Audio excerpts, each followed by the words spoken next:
अस्सलामु अलैकुम वरहमतुल्लाहि वबरकातुहू रब्बि इश्रह ली सदरी वयस्सिर ली अमरी वहलुल उक़दतम मिन लिसानी यफ़क़हू क़ौली।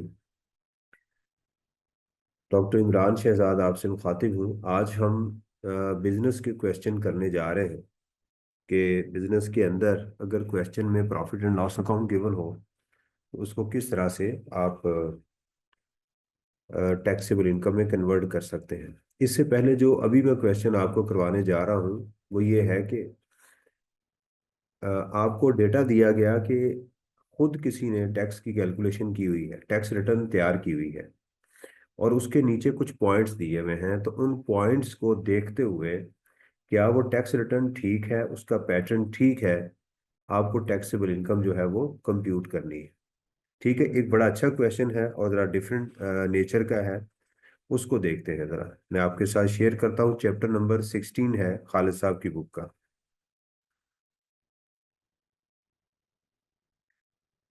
अच्छा जी, ये देखिएगा।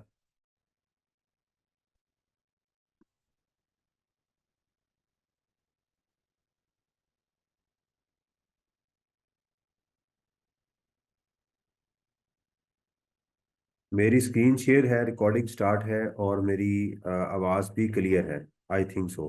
अल्हम्दुलिल्लाह।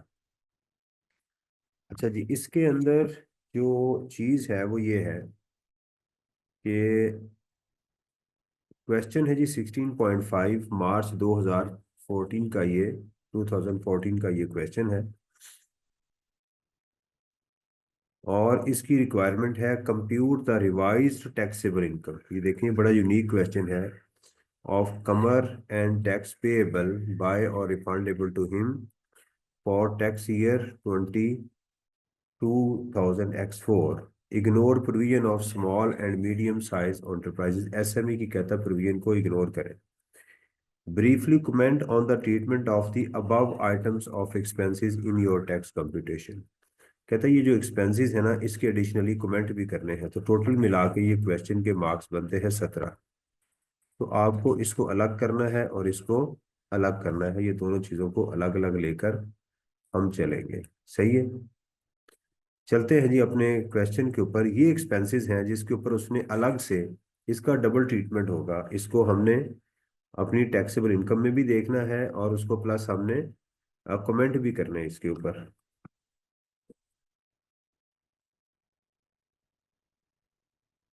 तो देखिएगा कि सबसे पहले कहता है जी, Qamar is engage in the business of manufacturing and repair of electric motors. His accountant has prepared the following tax computation for this. तो हम इसको अज्यूम कर लेंगे 2025। सेल ऑफ मैन्युफैक्चर्ड मोटर्स है जी, उसके पास रुपीज इन थाउजेंड्स हैं 45 मिलियन की। ठीक है। Less cost of sale and admin expenses excluding depreciation for the year. बिल्कुल ठीक है। ये भी उसने सही किया है कि उसको माइनस कर दिया है। इनकम बिफोर डिप्रिसिएशन सही आ गया। कहते जी less tax depreciation for the year, ये भी उसने ठीक किया है। फिर कहते जी less brought forward business losses for tax year X3, ये उसने गलत किया है। ये तरतीब उसने खराब की है। इसको इधर होना चाहिए था, यानी डिप्रिसिएशन को बाद में करना था, इसको पहले करना था। ये एक तो गलती उसने यहाँ पर की है। कहता जी business income after adjusting business losses add interest income receive from a commercial bank 5 lakh की। ये भी गलत है। भाई ये तो इनकम फ्रॉम अदर सोर्स का हिस्सा है। तो ये भी उसने गलत किया है। इनकम फ्रॉम अदर सोर्सेज ये ठीक है। टैक्सेबल इनकम तक वो यहाँ पर पहुंच गया हुआ है। सही है। तो पहली चीज ये है कि उसने यहाँ पर दो गलतियां की हैं। पहली गलती तो ये तरतीब खराब की है इसकी। दूसरा उसने ये किया है कि यहाँ पर जो इनकम फ्रॉम अदर सोर्स की थी उसको यहाँ डाला हुआ है। तो हम इसको रिवाइज करके ठीक करेंगे। Computation of tax, tax liability उसने कैलकुलेट की है। ऑब्वियसली हम यहाँ पर सेपरेट ब्लॉक भी शामिल है तो इसको हम रिवाइज कैलकुलेट करेंगे। ठीक है। तो यहाँ पर भी उसकी गलती मौजूद है। कहता है जी following expenses are included in the cost of sale and admin expenses. Travelling expenses include travel and hotel expenses of Qamar's visit to Malaysia for attending a trade fair. ठीक है। कमर ने ट्रैवल फेयर किया था खुद, यानी ये उसके पर्सनल एक्सपेंसेस नहीं है, ये उसके पर्सनल एक्सपेंसेस नहीं है, बल्कि उसने बिजनेस के लिए किए हैं, तो ये ठीक है, इसका कोई ट्रीटमेंट नहीं करेंगे। यानी उसने कॉस्ट ऑफ सेल में ऐड किए हैं तो ठीक है। Electricity charges paid for Qamar resident, ये उसके पर्सनल एक्सपेंडिचर हैं, इसको हम क्या कर देंगे, उसकी इनकम में ऐड बैक कर देंगे। Damages pay to a distributor for delayed supplies, ठीक है, उसने डैमेजेस पे किए हैं एक डिस्ट्रीब्यूटर को सप्लाई डिले होने की, सेक्शन 21 इसको अलाउ करता है। पेनल्टी सिर्फ वायोलेशन ऑफ द लॉ की नहीं होती, लेकिन ये होंगी, लिहाजा इसको हम, ठीक है, इसका भी कोई ट्रीटमेंट नहीं होगा। Donation to a non profit organisation, ये भी उसने गलत किया हुआ है, तो इसको क्या करेंगे, पहले इसकी टैक्सेबल इनकम में ऐड करेंगे और फिर इसके ऊपर टैक्स क्रेडिट लेंगे, तो इस लाइन का डबल ट्रीटमेंट होगा। सैलरी पे टू बारी हुई Qamar brother, advance tax has been deducted from the salary, इसकी हमें अजम्पशन लेनी पड़ेगी कि वो जो बारी है वो कौन है, इसको आपको एग्जाम में अजम्पशन लेनी पड़ेगी, उस अजम्पशन के साथ आप इसको सॉल्व करेंगे कि वो जो बारी है वो कौन है। क्या अगर तो वो बिजनेस के लिए काम कर रहा है तो फिर हम इसको ओके कर देंगे, अगर हम कहेंगे कि ये उसको पर्सनल है तो फिर इसको डिसअलाउ कर देंगे। नॉर्मली हम इसको अलाउ कर देंगे, जान छुड़वाएंगे, यानी इसको हम एड बैक नहीं करेंगे। Fine pay to the ministry of environment for infringement of environment and safety laws, इसको भी एड बैक कर देंगे, क्योंकि सेक्शन 21 कहता है penalty for the violation law is not allowed. Unabsorbed depreciation brought forward from the previous year, ये पिछले साल की अनएब्जॉर्ब डिप्रिसिएशन है, ये भी उसने गलत माइनस की है, इसको सबसे एंड पे करना चाहिए था। ठीक है, ये कॉस्ट ऑफ सेल के अंदर वो शामिल थी, लिहाजा इसको भी हम क्या करेंगे, एक्सपेंसेस के बाद करेंगे। ठीक है जी।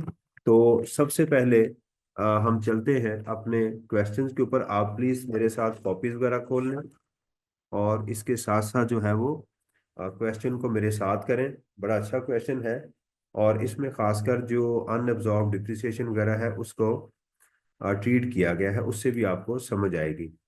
यानी ये 5 लाख जो अलाउ तो है, लेकिन इसकी जगह गलत है, इसको बाद में हम माइनस करेंगे।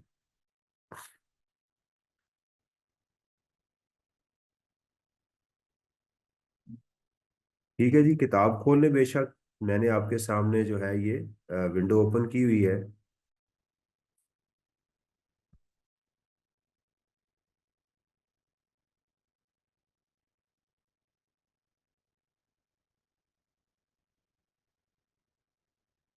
ये देखिएगा, अब हम इसकी तरतीब ये भी कर सकते हैं कि क्वेश्चन को टैक्सेबल बिजनेस इनकम से करके सारी चीज़ों को प्लस माइनस कर लें, लेकिन उसको ऊपर नीचे करने से बेहतर है कि हम इसको रीड्राफ्ट कर लें दोबारा से, उन चीज़ों को हम ऊपर वो कर लें। ठीक है, तो यहाँ पर मैं लिखता हूँ, क्वेश्चन नंबर है जी हमारा 16.5, आप भी प्लीज़ मेरे साथ कीजिएगा, मेरी आवाज़ क्लियर है सबको। और मार्च 2014 का ये क्वेश्चन है। I am audible?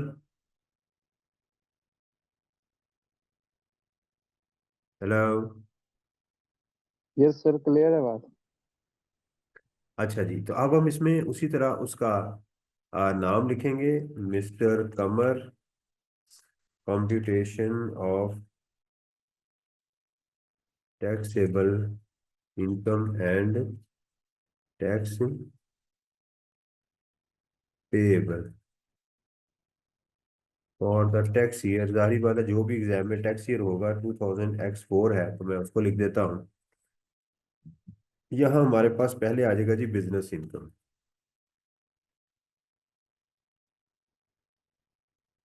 Business income में सबसे पहले आपकी सेल आती है। सेल उसने, आपको याद है कि मैं बहुत कम जो है वो इसको राउंड करता हूँ, तो इसको मैं इसी तरह ही 45 मिलियन ही लिख लेता हूँ, ताकि गलती के चांसेस ना हो। और उसमें वो कहते हैं जी लेस कॉस्ट ऑफ सेल। अब कॉस्ट ऑफ सेल को मैं इनर कॉलम में रखूंगा, इनर कॉलम में इसलिए रखूंगा क्योंकि नीचे इसकी एडजस्टमेंट्स गिवन है।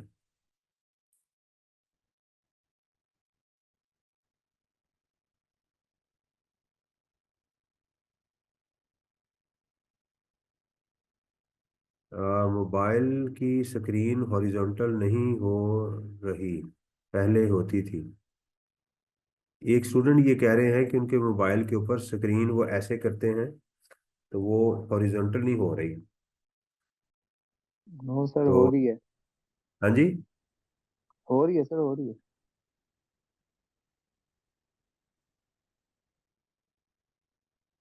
अच्छा जी, कॉस्ट ऑफ सेल उसने बताई है 33 मिलियन की।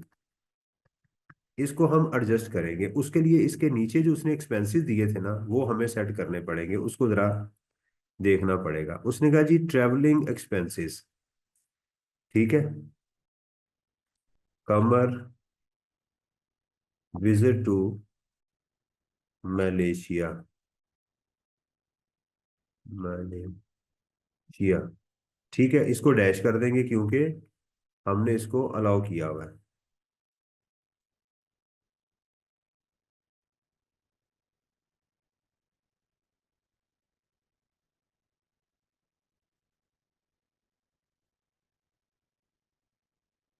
ठीक है, इसको हम डैश कर देंगे, पहला जो पॉइंट है, ठीक है, ये वाला। दूसरा है electricity charges paid for Qamar resident, इसको ऐड बैक कर देंगे, लेस कर देंगे, कमर रेजिडेंस एक्सपेंसेस। अच्छा, कोई बता सकता है कि हम इन इंडिविजुअल एक्सपेंसेस को तो हम ऐड करते होते हैं, मैं यहाँ लेस क्यों कर रहा हूँ?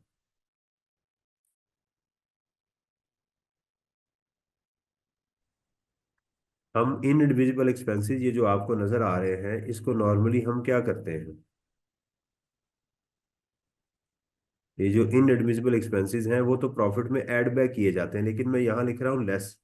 सर यहाँ पर हम कॉस्ट ऑफ सेल के साथ कैलकुलेट कर रहे हैं, प्रॉफिट नहीं कर रहे। जी वेरी गुड, शाबाश। जब हम प्रॉफिट की फिगर को लेते हैं तो इसको हम रिवर्सल एंट्री डालते हैं। अब तो हम अपने एक्सपेंसेस को ठीक करने जा रहे हैं, तो ये एहतियात करनी है, एग्जाम में ये गलती नहीं करनी। अगर आप एक्सपेंसेस को एडजस्ट कर रहे हो तो फिर आपको जो चीज़ गलत है वो उसको माइनस करना है। लेकिन प्रॉफिट के अंदर क्या होता है कि एक्सपेंसेस चूंकि माइनस हुए तो ऐड बैक करते हैं, ठीक है। तो एक्सपेंसेस के अंदर एक्सपेंसेस ऐड हुए होते हैं इसलिए माइनस कर रहे हैं, यानी इस 33 मिलियन के अंदर 1.5 लाख रुपया पर्सनल एक्सपेंस था जो कि मैंने क्या कर दिया, उसको माइनस कर दिया। फिर कहता है जी डैमेजेस पे टू डिस्ट्रीब्यूटर, यहां हम लिखेंगे डैमेजेस पेड, तो इसको भी हम आगे डैश कर देंगे क्योंकि इसका भी कोई ट्रीटमेंट नहीं है। फिर आगे कहता है donation to non profit organisation, इसको हम लेस कर देंगे क्योंकि डोनेशन के ऊपर तो टैक्स क्रेडिट मिलता है। Donation to non profit organisation, वो है जी -3 लाख। फिर उसके बाद कहता है जी आपकी सैलरी पे टू बारी, पे टू बारी, यहां आप लिख दें अज्यूम फॉर बिजनेस, ताकि एग्जामिनर को पता चल जाए कि मैंने ये अजम्पशन ली है, इसको भी डैश कर देंगे। फिर कहता है जी फाइन, हम कर देंगे less, fine paid for the violation of law, और वो है जी हमारा 2 लाख। अनएब्जॉर्ब डिप्रिसिएशन, क्योंकि इसको बाद में माइनस करना है तो हम करेंगे लेस अन, ये अनएब्जॉर्ब डिप्रिसिएशन को बता सकते हैं क्या होती है?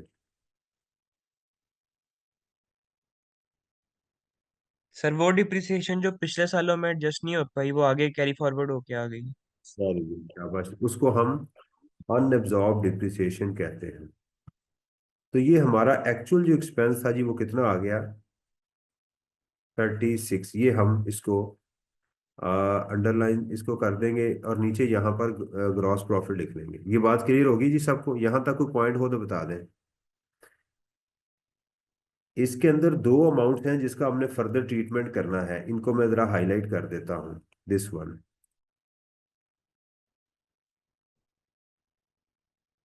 यहां तक किसी का कोई बेटा पॉइंट हो तो मेरे से पूछ लें कि इन चीजों का जो ट्रीटमेंट लिया है मैंने।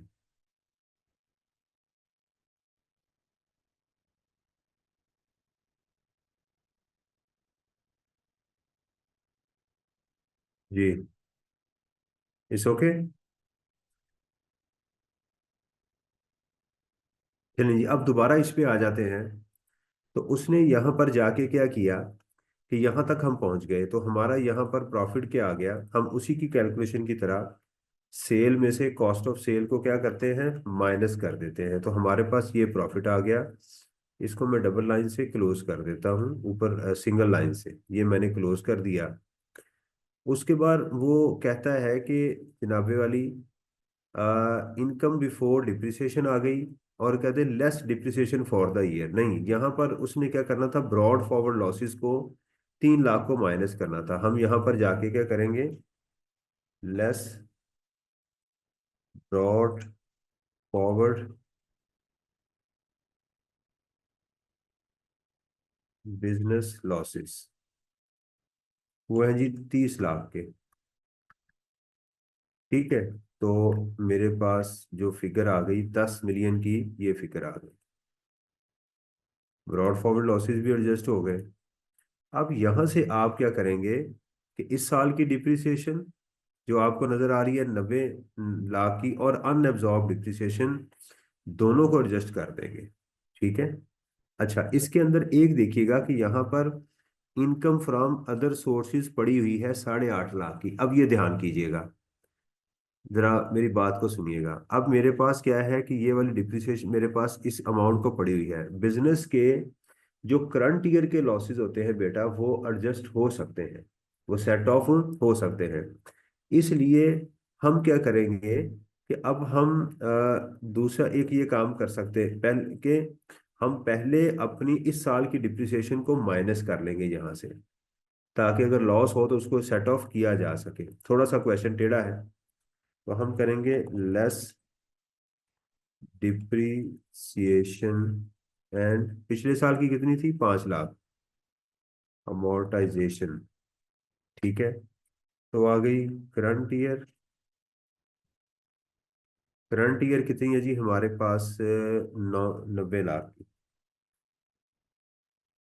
और प्रीवियस ईयर की कितनी थी, मेरा ख्याल 5 लाख रुपए की थी, वो जो ऊपर, हाँ बिल्कुल 5 लाख की थी। तो प्रीवियस ईयर कह लें या अनएब्जॉर्ब कह लें, वो 5 लाख की थी।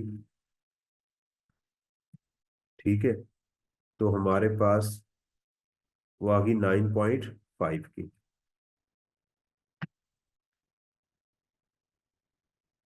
एग्री, तो 6.5 लाख रुपए बिजनेस का गेन आ गया, पहली अमाउंट हमारे पास आ गई। यहां तक मुझे ओके करें, फिर मैं आगे चलूं। ये क्वेश्चन थोड़ा सा डिफरेंट है, माइनस प्लस से हटके है ये।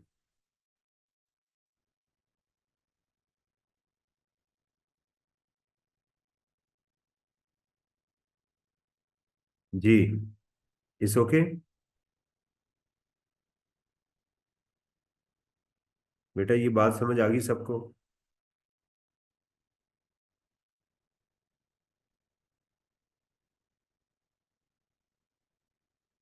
Okay, thank you. अच्छा, अब चलते हैं हम इनकम फ्रॉम अदर सोर्सेज से। Income from other sources,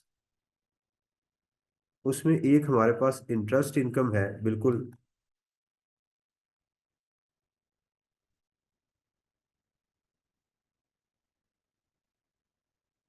interest income, ये सेपरेट ब्लॉक की इनकम है, 5 लाख। और इसमें दूसरी है अदर्स, वो है 8.5 लाख की। तो हमारी जो इनकम आएगी यहाँ पर, वो 13,50,000 हो गई। तो टोटल इनकम कितनी आ गई, आपकी टोटल इनकम आ जाएगी 6.5 लाख प्लस 13,50,000। मैं इसको अंडरलाइन कर दूं,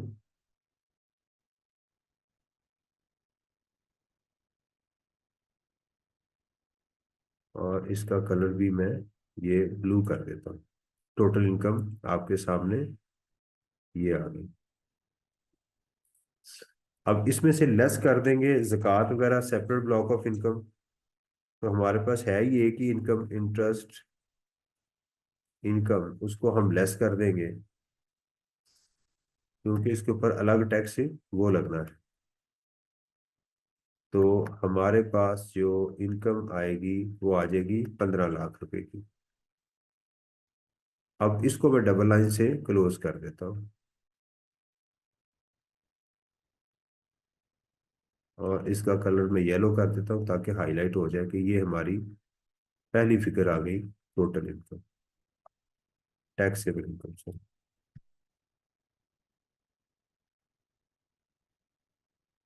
टैक्सेबल इनकम, और इसको मैं बोल्ड कर देता हूँ। अब इसकी टैक्सेशन आएगी। टैक्सेशन में ये क्या है, नॉन सैलरीड केस है। ठीक है जी, नॉन सैलरीड केस में 15 लाख रुपए को देखेंगे कि 15 लाख कहाँ फॉल कर रहा है। तो इसके लिए रेट देख लेते हैं नॉन सैलरीड के। ये टेबल आपको एग्जाम में मिल जाएगा। तो ये फॉल कर रहा है जी 15 लाख रुपया सेकंड स्लैब के अंदर 90 + 20%।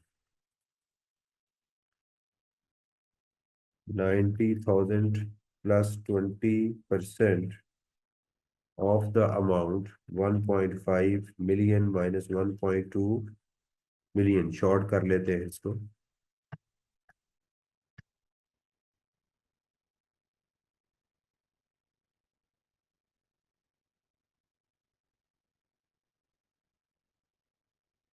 ये टैक्स आ गया। फुल टाइम टीचर नहीं है, फॉरेन सोर्स इनकम नहीं है, फॉरेन डोनेशन है, तो इसमें हम करेंगे less tax credit on donation. Donation का फॉर्मूला क्या है, tax divided by taxable income कितनी है जी, 15 लाख,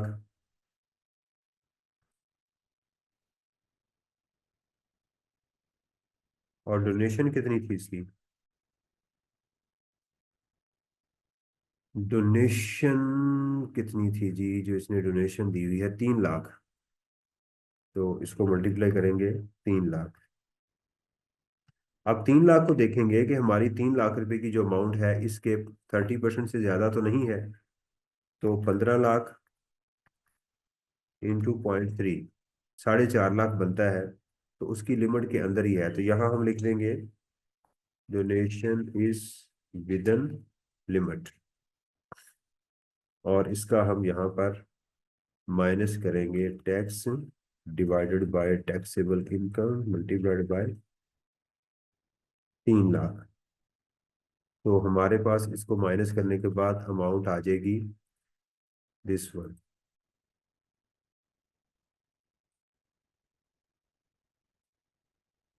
और इसमें करेंगे ऐड टैक्स ऑन इंटरेस्ट, यानी जो सेपरेट ब्लॉक ऑफ इनकम है वो करेंगे। वो कितनी हमारी इंटरेस्ट इनकम थी, 5 लाख मल्टीप्लाइड बाय 15%, क्योंकि 50 लाख से कम है ना तो एफटीआर में ही चली जाएगी, सेपरेट ब्लॉक में ही लेकर जा रहे हैं। 5 × 0.15।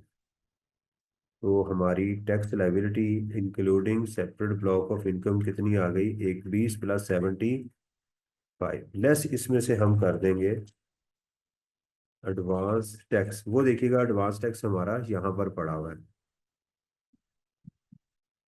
ये उसने एडवांस टैक्स हमें यहाँ दिया हुआ है 50,000।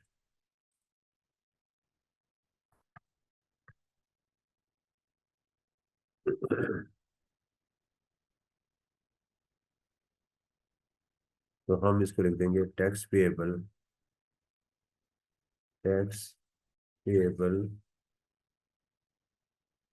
With return.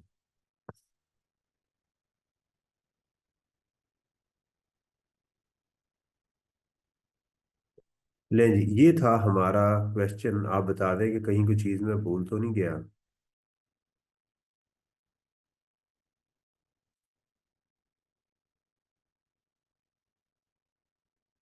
और इसका हम सॉल्यूशन भी देख लेते हैं, सॉल्यूशन के साथ।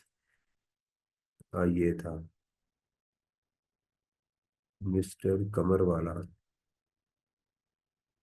16.5।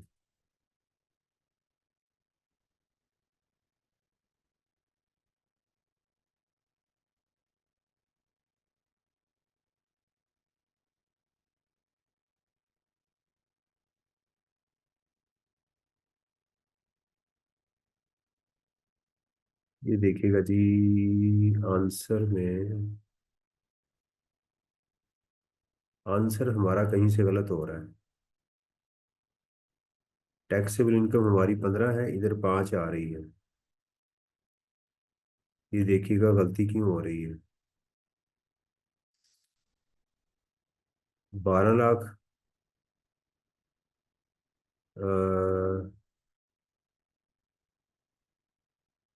डोनेशन भी कर दी माइनस, फाइन भी हमने ऐड बैक कर दिया, अनएब्जॉर्ब भी ऐड बैक कर दी, इलेक्ट्रिसिटी फॉर डोनेशन भी ऐड बैक कर दी। ब्रॉड फॉरवर्ड लॉसेज 40 लाख के, मैंने ब्रॉड फॉरवर्ड लॉसेज 30 लाख के क्यों लिए, मैंने यहाँ नहीं गलती कर दी।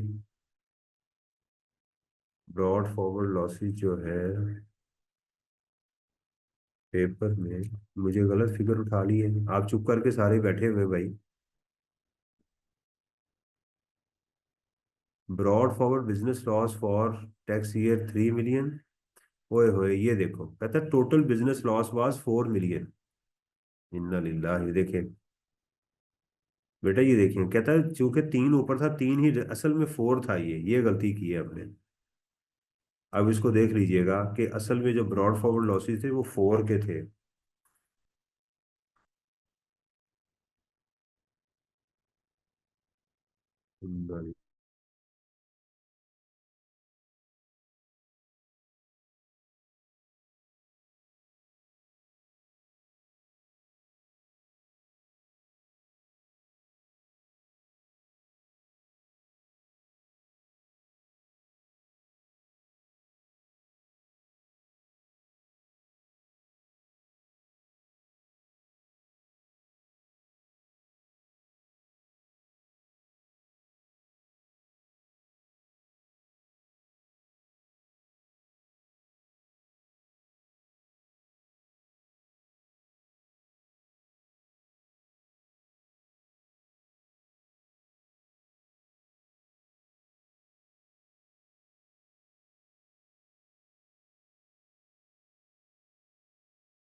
कंप्यूटर शट डाउन हो गया था।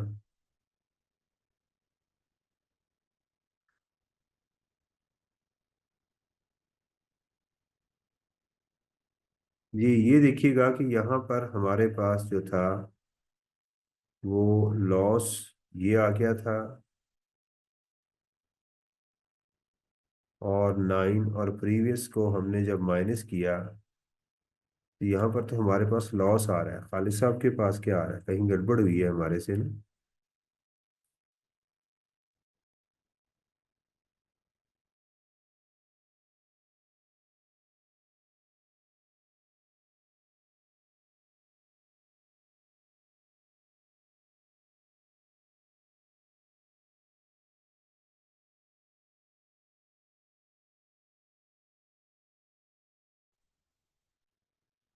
हेलो,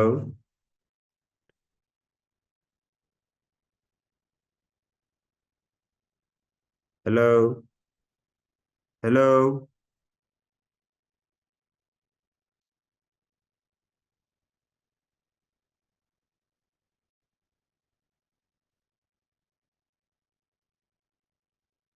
अच्छा, ये देखिएगा कि यहाँ पर मैं इस बात से एग्री नहीं करता। मैं इसलिए इस बात से एग्री नहीं कर रहा कि ये जो लॉस है ना, जो इसके अगेंस्ट एडजस्ट किया गया है, इसके अंदर ब्रॉड फॉरवर्ड लॉसेस शामिल है। ये देखें, तो इसको सेट ऑफ नहीं होना चाहिए।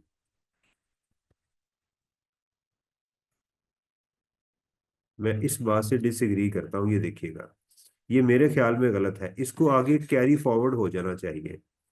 क्योंकि आप देखें कि सेट ऑफ की ऑप्शन जो है वो सिर्फ करंट ईयर लॉसेस के पास होती है। सेट ऑफ की ऑप्शन किसके पास होती है? करंट ईयर के लॉसेस की होती है। तो ये देखिएगा कि अगर इस साल की हम टैक्सेबल बिजनेस जो है वो लें 13,1,5, और इसमें से current year for the year minus करें 13 में से, तो इस साल का तो गेन है। तो ये जो लॉस आ रहा है हमारे पास, ये आ रहा है ब्रॉड फॉरवर्ड लॉसेस की वजह से ये आ रहा है। तो लिहाजा मेरे ख्याल में इसको नहीं होना चाहिए। मैं इस सोल्यूशन से जो है वो एग्री नहीं करता, मैं अपने मुताबिक ही इसको करता हूँ।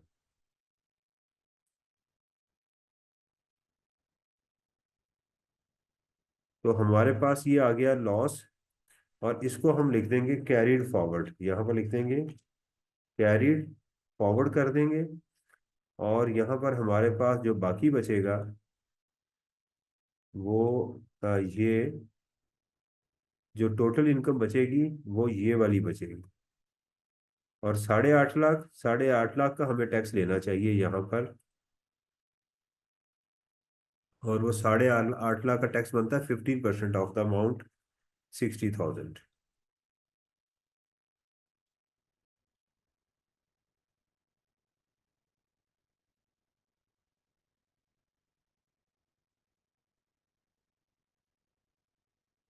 आप इस तरह करें प्लीज।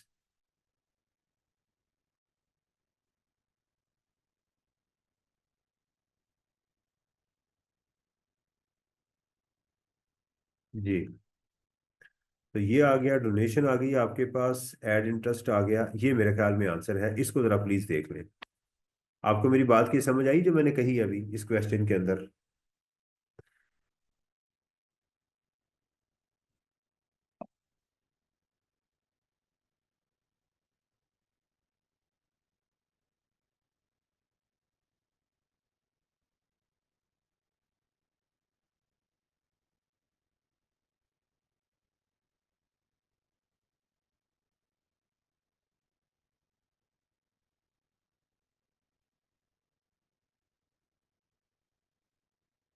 आज क्लास में खामोशी है, लगता है बस आप इंजॉय कर रहे हैं।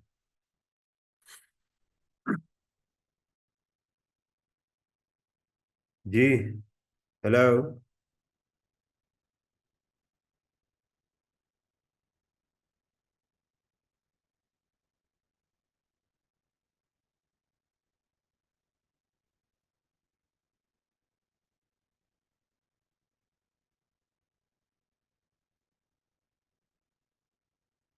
आप मुझे सुन सकते हैं?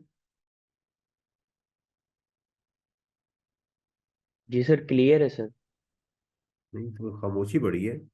ये बात समझ आई है जो मैंने अभी आपको बताया कि मुझे इससे एक मैं इससे एग्री नहीं कर रहा, उसकी वजह समझ आ गई है कि क्यों मैंने कहा है कि यहाँ मेरे ख्याल में आंसर इसको कैरी फॉरवर्ड होना चाहिए, और यहाँ पर आंसर 850 ही आना चाहिए।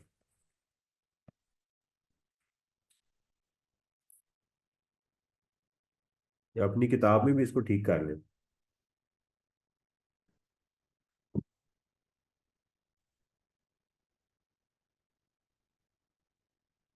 बेटा मैंने ये कहा है कि इसके अंदर हमारा जो असल में इस क्वेश्चन के अंदर जो बिजनेस का गेन आ रहा है ना, ये वाला, यानी अगर हम यहाँ पर जाएं तो हमारे पास बिजनेस की इनकम है बिफोर डिप्रिसिएशन एंड अमोर्टाइजेशन, वो है 13.5। इस साल की डिप्रिसिएशन बनती है 5 लाख रुपया। तो हमारा यहाँ पर बिजनेस का लॉस नहीं बल्कि बिजनेस का गेन मौजूद है। ठीक है। उसके बाद हमने जब पिछले साल की डिप्रिसिएशन और अमोर्टाइजेशन, इस साल की डिप्रिसिएशन और पिछले साल की डिप्रिसिएशन को जब यहाँ से माइनस किया, तो हमारे पास नेगेटिव में फिगर आ गई। एग्जामिनर ने इसको इसके साथ एडजस्ट किया हुआ है, जबकि ये जो लॉस है ये पिछले ब्रॉड फॉरवर्ड लॉस की वजह से आ रहा है, इस साल का लॉस नहीं है। जो ब्रॉड फॉरवर्ड लॉसेस होते हैं वो सिर्फ बिजनेस के अगेंस्ट एडजस्ट हो सकते हैं, वो सिर्फ current year losses set of होते हैं। अगर बिजनेस में इस साल हमें लॉस होता तो वो सेट ऑफ हो सकता था, पिछले साल का लॉस जो है वो सेट ऑफ नहीं हो सकता। तो लिहाजा मैंने कहा कि हमारी ये जो सेपरेट ब्लॉक की इनकम थी वो तो हमने माइनस कर दी, वो तो हमने यहाँ से माइनस कर दी है। तो इसलिए ये वाली taxable income as it is आनी चाहिए, जबकि एग्जामिनर के मुताबिक ये 5 लाख रुपए यहाँ आ रहा है, उसने इसके अंदर 3.5 लाख रुपए को एडजस्ट कर दिया गेन के अंदर, जो 8.5 लाख रुपया इनकम फ्रॉम अदर सोर्सेज का था, जो कि मैं इसे एग्री नहीं करता। इसको इसके अगेंस्ट सेट ऑफ नहीं होना चाहिए, ये मैंने बात कही है। जी, अब समझ आइए आपको।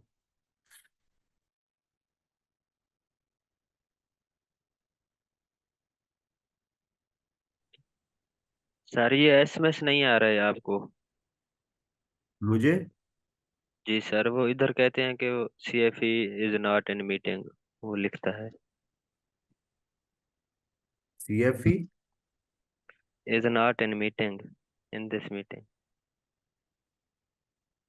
एडमिटिंग नहीं, वो जो स्टूडेंट आता है ना वो पहले लॉबी में जाता है, उसका नाम देख के मैं फिर इसको ऐड करता हूँ। सर मैं ये कह रहा हूँ, इधर अगर मैं एसएमएस करूँ आपको नहीं आता, वो लिखता है CFE is not in this meeting, यानी कि आपको पहले हो रहे थे अभी नहीं हो रहे। मैं अब मीटिंग में नहीं हूँ, अब तो आ गया हूँ ना। उस वक्त जब मैं सिस्टम मेरा शट डाउन हो गया था ना, उस वक्त मैं निकला हूँगा। अच्छा अच्छा सर। अभी करेंगे तो आ जाएगा, ये देखे ना मुझे मैसेज आ रहे हैं ये वाले। मेरे से सर नहीं आ रहे। अभी करें ना, ट्राई करें दोबारा। ट्राई कर रहा हूँ सर। वो मैं ये पूछता था, वो 16.6 जो है सी फैब में आया है, उसको हम भी करें या नहीं? नहीं, इसको रहने दें। फिर इसके बाद सारे 16.7 वाला क्वेश्चन ये कर ले। 16.7 वाला क्वेश्चन जो है उसको देख लेते हैं। पहले यहाँ तक क्लियर होगी ये बात। Yes sir. चलें आगे चलते सर इसका वो भेज देना है ग्रुप में। हैं। Screen shot. यस सर, वो जो सोल्यूशन आपने बनाया है ना, वो शेयर करना है ग्रुप में। अच्छा ठीक है। Thank you sir. 16.6 में ये सी फैब का वैसे इसमें ऐसी कोई चीज़ खास होगी नहीं, अगर देखना चाहे तो कर सकते हैं, लेकिन मैं कहता हूँ कि जो हमारा अपना पहले है वो उसको तो कंप्लीट कर लेना। यस सर, पहले अपना करते हैं। सुल्तान वाला है जी सितंबर, ये वाला कर लिया था हमने। नो सर, नहीं किया था। चले इसमें, अच्छा अब मैं ये करूंगा कि अब मैं क्वेश्चन की एडजस्टमेंट्स आपको रीड करके दूंगा। अब यानी मैं सॉल्व नहीं करूंगा, अब मैं एडजस्टमेंट जो है वो आपके साथ डिस्कस करूंगा, जहां इशू हो तो मुझे बता दीजिएगा। सितंबर 2014 का क्वेश्चन है, बल्कि एंड पे पहले एक दफा मैं नजर डाल लूं कि एंड से तो कोई क्वेश्चन ही रह गया। रिवर्स की चलाते हैं।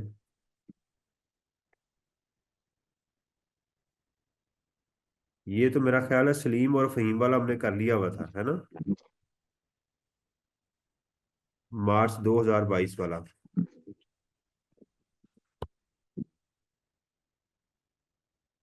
कि नहीं किया था? लास्ट प्रेम क्वेश्चन कर लिया था। कर लिया था। आकाश कुमार वाला है।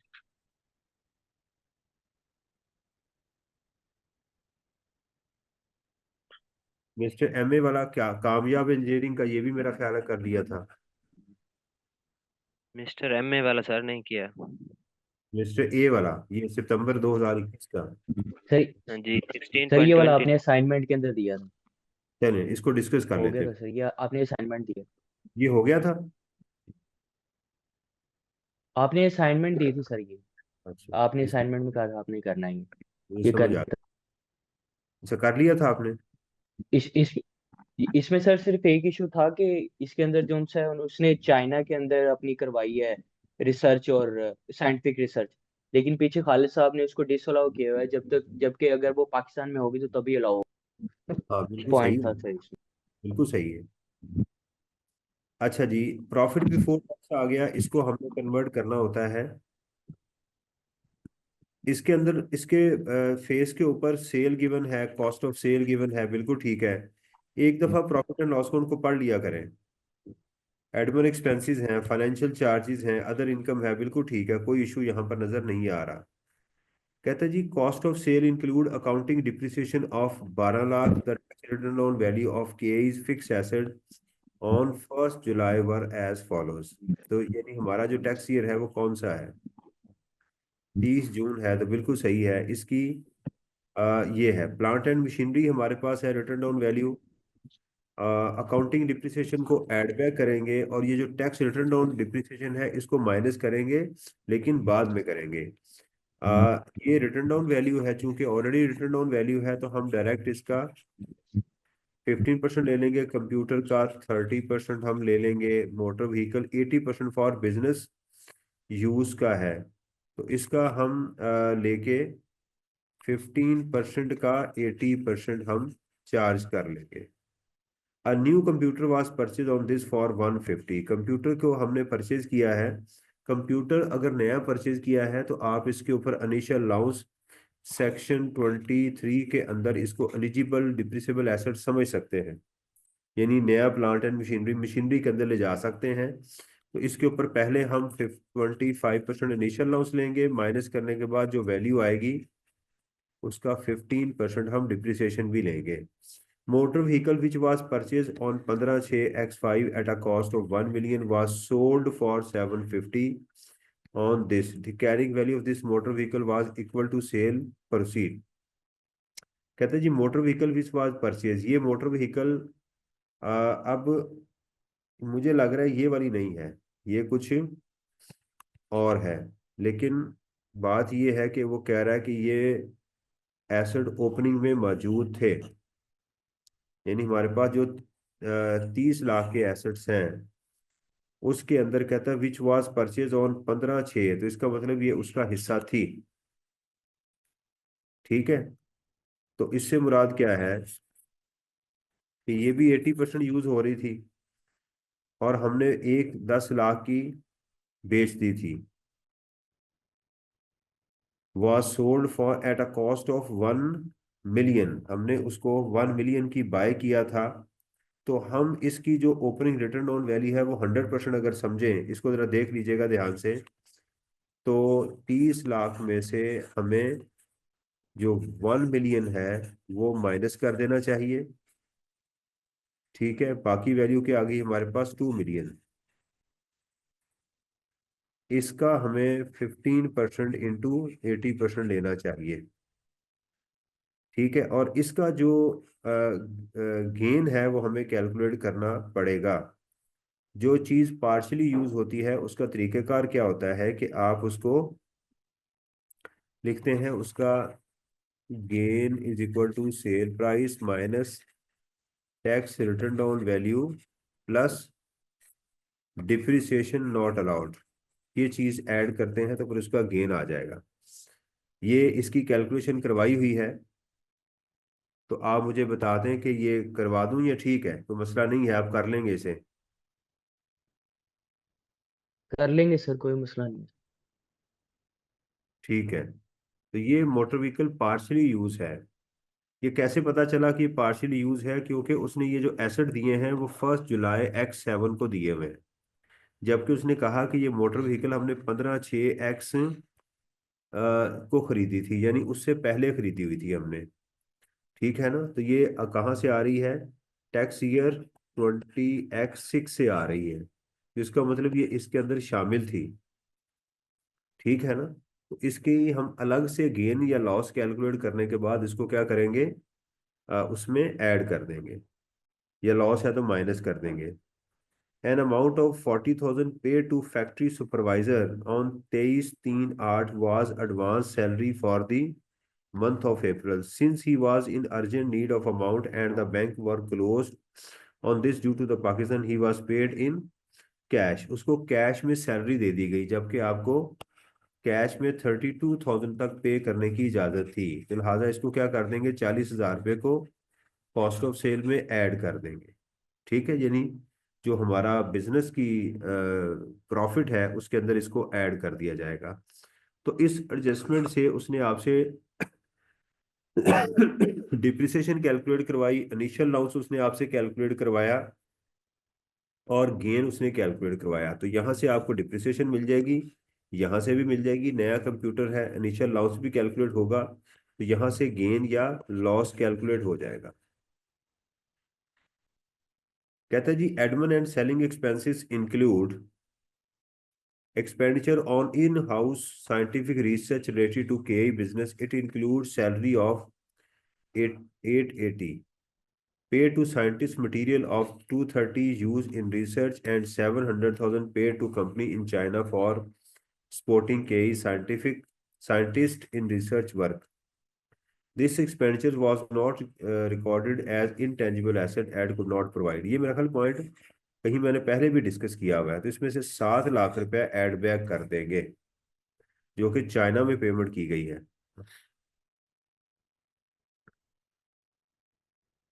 ठीक है, मटेरियल इसमें जो है वो 230 का है, वो भी ठीक है।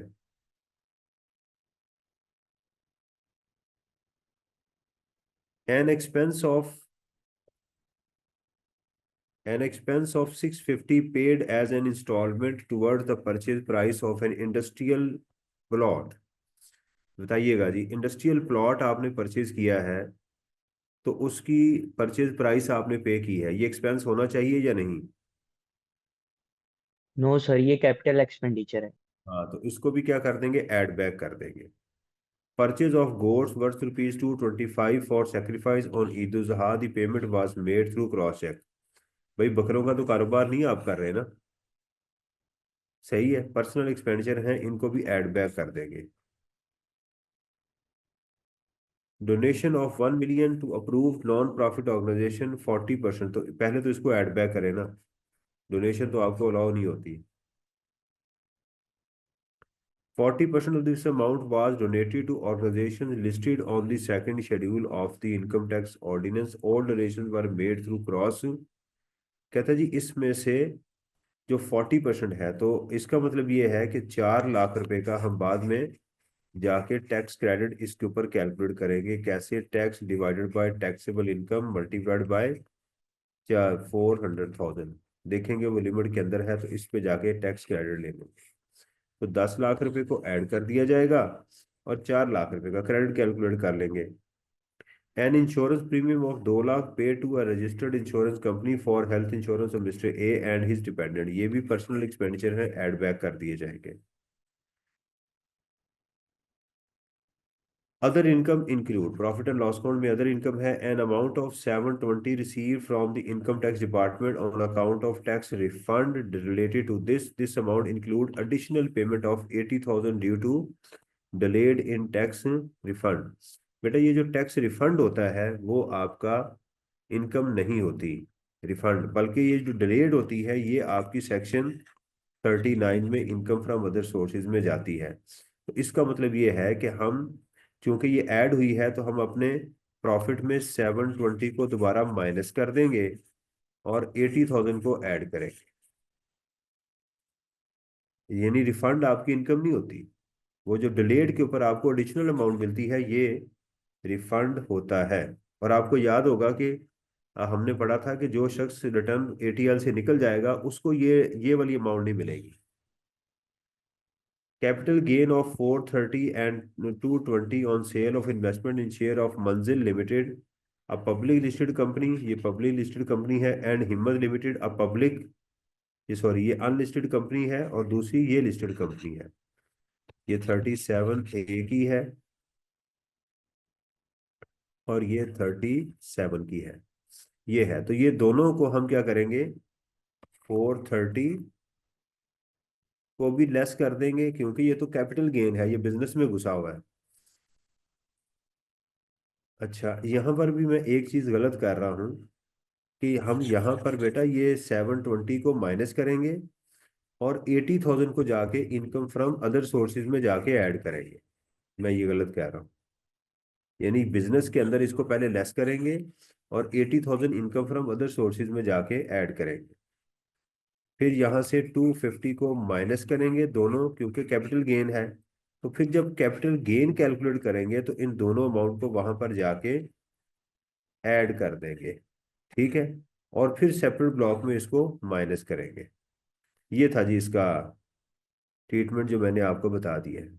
यानी इस क्वेश्चन के अंदर जो आपको चीज़ नज़र आ रही है कि हमारी जो बिजनेस इनकम है ये वाली, अकाउंटेंट ने क्या किया हुआ है इसके अंदर कि इसके अंदर इनकम फ्रॉम अदर सोर्सेज में इनकम फ्रॉम अदर सोर्स को भी ऐड किया हुआ है और कैपिटल गेन को भी ऐड किया हुआ है, जो कि हमने दोनों यहाँ से लेस करके बनाने हैं। इसके अंदर कुछ उसने एडजस्टमेंट्स डाली हैं एडमिन और सेलिंग एक्सपेंसेस की। ठीक है। और इसके अंदर उसने कॉस्ट ऑफ सेल में भी कुछ एडजस्टमेंट डाली है, डिप्रिसिएशन भी है। तो हमारा तरीकेकार क्या होगा कि हम क्वेश्चन में प्रॉफिट बिफोर जो टैक्स है उसको लेंगे, उसमें तमाम एडजस्टमेंट्स को इनकॉर्पोरेट करेंगे। ठीक है। प्लस माइनस करने के बाद जब हम बिजनेस इनकम तक आ जाएंगे तो फिर हम इसमें से लेस करेंगे डिप्रिसिएशन एंड अमोर्टाइजेशन। ये हमारा ये पहला होगा। फिर हम यहाँ पर कैपिटल गेन कैलकुलेट करेंगे। फिर हम यहाँ पर income from other sources calculate करेंगे, जो कि दोनों अमाउंट इधर घुसी हुई थी, तो उसको हम निकाल के ये हमारी टैक्सेबल इनकम आएगी। ये तरीकेकार था इस क्वेश्चन का जी।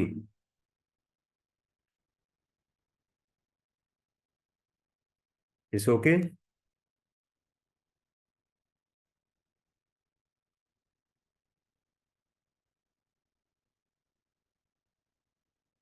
'आकाश कुमार' वाला कर लिया था हमने। अच्छा, ये भी हो गया था, ये भी हो गया हमारा।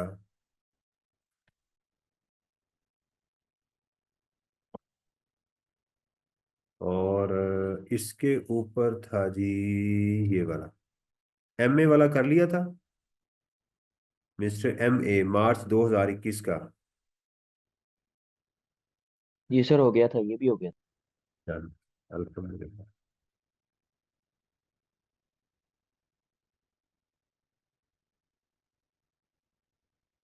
ये वाला,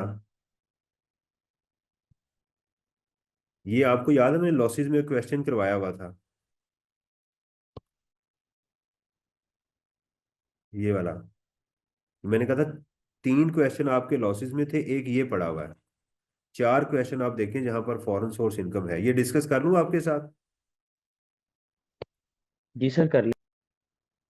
चलें, इसको भी डिस्कस कर लेते हैं।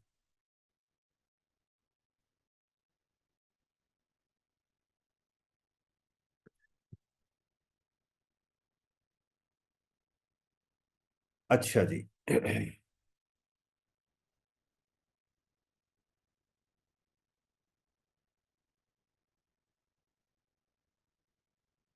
16.11 में पोर्शन का जी बता देते हैं।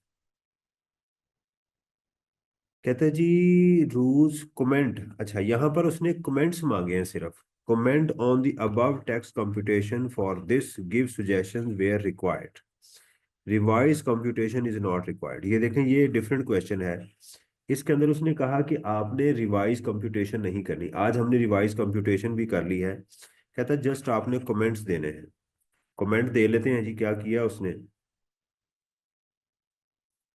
Mister A has completed his MBA from a university in USA। ले जी, मिस्टर ए जो है वो MBA कर लिया उसने USA से। यहाँ पर आपका रुझान रिटर्निंग एक्सपेट्रिएट की तरफ जाना चाहिए। हो सकता है ये बंदा बाहर से वापस आ रहा हो पिछले 4 साल। रिटर्निंग एक्सपेट्रिएट कौन होता है? वो पाकिस्तान का नेशनल हो प्लस पिछले 4 साल पाकिस्तान से बाहर रहे। तो उसको बेनिफिट क्या मिलेगा कि उसकी करंट ईयर प्लस प्रीवियस पिछले साल की income, foreign source income exempt हो जाएगी। He had been living there since August 2017। हमारा टैक्स ईयर कौन सा है? 25। तो वो 17 से वहां पर था। तो अब आप देखिएगा आया कब है, ये हमें देखना पड़ेगा। And came to Pakistan only once in 2022 from 10/3/22 से लेके 30/9/2022 तक। 6 माह के लिए वो पाकिस्तान आया था 2022 में, and then went back to USA to complete his MBA. अब देखिएगा कि क्या ये यहाँ वो 4 सालों में नॉन रेजिडेंट होना चाहिए था, क्या कहीं ये रेजिडेंट तो नहीं हो गया? ये देखिएगा जरा, 10/3/मार्च, अप्रैल, मई, जून, जुलाई, अगस्त और सितंबर, 1 2 3 4 5 6 7, लग तो रहा कि रेजिडेंट हो गया था। मार्च के कितने दिन हो गए जी इसके? ज्यादा ही मेरा ख्याल रेजिडेंट हो गया हुआ था ये।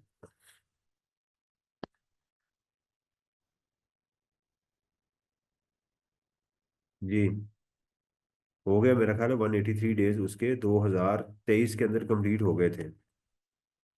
तो 2023 में वो पाकिस्तान का रेजिडेंट था। हम हैं इस वक्त 2025 में। 2025 में अगर हम हैं तो पिछले 4 सालों तक 24, 23, 22 और 21 में उसको नॉन रेजिडेंट होना चाहिए था। वैसे लॉ ने कोई कंसेक्टिव सालों की बात बताई नहीं हुई। सोल्यूशन देखते हैं, फिर हमें इसकी समझ आएगी। ये एक अच्छा पॉइंट है कि लॉ ने कहा पिछले 4 सालों तक वो क्या हो, नॉन रेजिडेंट हो। तो पिछले 1 साल जो 2023 में ये रेजिडेंट हो गया हुआ था, तो इसकी फॉरेन सोर्स इनकम जो है उसका देखते हैं क्या होता है। And then went back to USA. Along with his studies, he was also doing a part-time job at restaurant in USA till November 2024। ठीक है। He returned to Pakistan on 1 December 2024 and commenced a trading business from 1 जनवरी 2025। उसने आके इस साल business को start कर दिया। तो पाकिस्तान का रेजिडेंट हो गया क्योंकि उसने 12 को आया है और 25 उसके बाद हमारे मुल्क में ही रहा। तो इस साल का वो रेजिडेंट हो गया हुआ है। इनकम फ्रॉम सैलरी है जी फॉरेन सोर्स। तो इसका देखना पड़ेगा कि कहीं उसका टैक्स कटा है या नहीं कटा हुआ। अगर टैक्स कट गया हुआ तो ये एग्जाम्प्ट हो जाएगी। फिर कहता है जी रेवेन्यू बिजनेस का 40 लाख उसका आ गया revenue. Cost of goods sold आ गई उसकी। सेलिंग एंड एडमिन एक्सपेंसेस का नोट लिखा हुआ है। डोनेशन, उसने डोनेशन पाकिस्तान से, ये डोनेशन तो पहले है कि इसको गलत है, ये इसके ऊपर हम कमेंट कर देंगे कि ये चीज उसने गलत की हुई है। Taxable income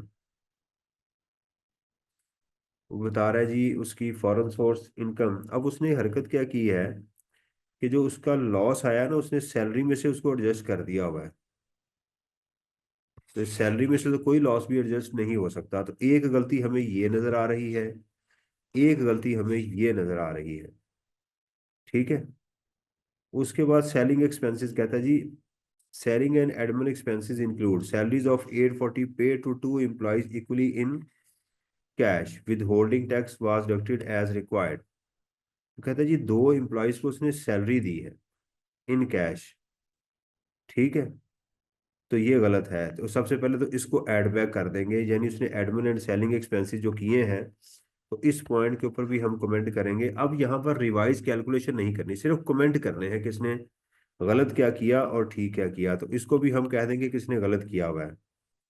6 lakh in respect of feasibility study which was conducted before commencement of the business. तो ये भी बता देंगे कि फिजिबिलिटी स्टडी हमारा सेक्शन 25 में प्री कमेंसमेंट एक्सपेंडिचर है और इसको अमोर्टाइज होना चाहिए, जो कि यहाँ पर गलत है। Donation of 600,000 was paid to charitable hospital in Pakistan and 250 was paid to non-profit organization USA। उसमें हम बता देंगे कि ये जो 6 लाख रुपया है उसने, इसके ऊपर उसको टैक्स क्रेडिट मिल जाएगा, लेकिन इसके ऊपर उसको सिर्फ सवाब भी मिल सकता है, इसका उसको कोई फायदा नहीं होगा। क्वेश्चन तो मुश्किल नहीं था, आसान था।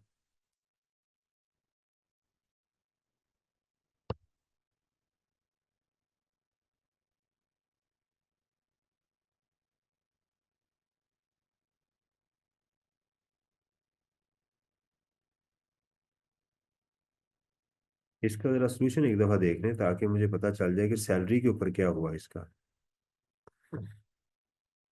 क्वेश्चन है जी 16.18। 16.18।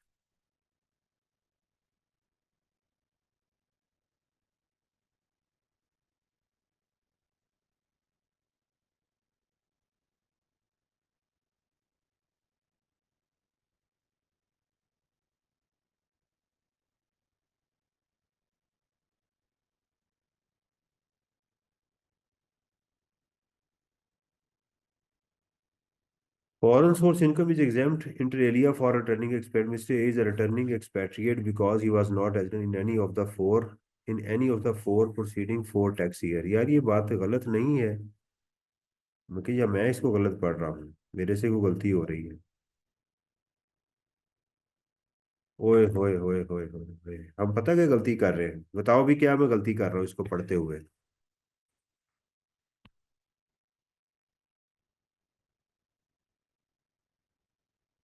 नहीं जी, बताओ मैं क्या गलती कर रहा हूँ इसको, मैंने इसको क्यों रेजिडेंट कह दिया।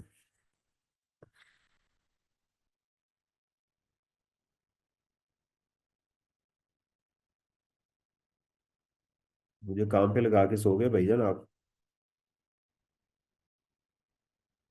सर बैठे हैं। बैठे क्या कर रहे हैं आप। तो भाई सर देखो मैं क्या कर गया हूँ, ये देखो वो मार्च में है, मार्च अप्रैल मई और जून, यहाँ तो साल खत्म हो गया था। आगे जुलाई अगस्त सितंबर, तो ये उसके यहाँ पर बनते हैं मार्च के 21 दिन, मार्च अप्रैल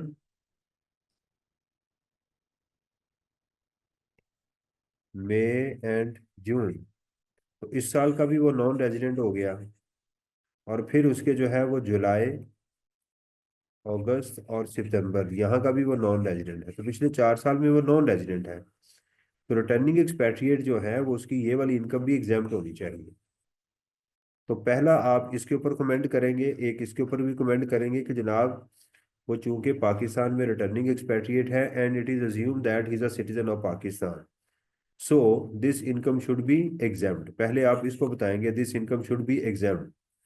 दूसरा आप ये बताएंगे कि इन सैलरी एंड एडमिन एक्सपेंसेस, फिर आप इसके ऊपर कमेंट करेंगे the salary paid in cash is not allowed. The salary is up to may be paid up to 32,000 per employee per month can be paid through cash, and this salary exceeds the limit, so it is not allowed as an expense. Then फिर कहते हैं जी 6 लाख रुपए, आप कहेंगे the 600,000 paid for the feasibility study is a capital expenditure under section 25, अगर आपको याद है तो, and it should be amortized as per the rule, ये होना चाहिए। फिर आप बताएंगे कि donation is not a deductible expense, rather donation paid to charitable hospital in Pakistan if it comes under the if it is an approved charitable institution, right, or it is listed on the 13th schedule of the income tax ordinance, then the tax credit shall be calculated on this amount. However, the donation paid in USA is not allowed। ठीक है, ये आप इसमें बता देंगे, तो मेरा ख्याल है कि ये सारी चीजें फिर मुकम्मल हो जाएंगी। एंड फिर आप ये बताएंगे इसके ऊपर the gain the loss from the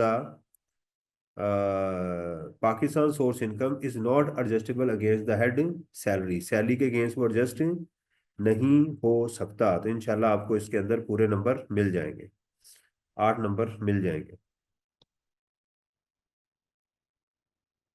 हाँ जी, ये गलती मैंने की थी कि मैं उसमें टैक्स ईयर जल्दी में गलत ले गया। ये लिबास एंड कंपनी है जी, एक एओपी है, 16.7 है।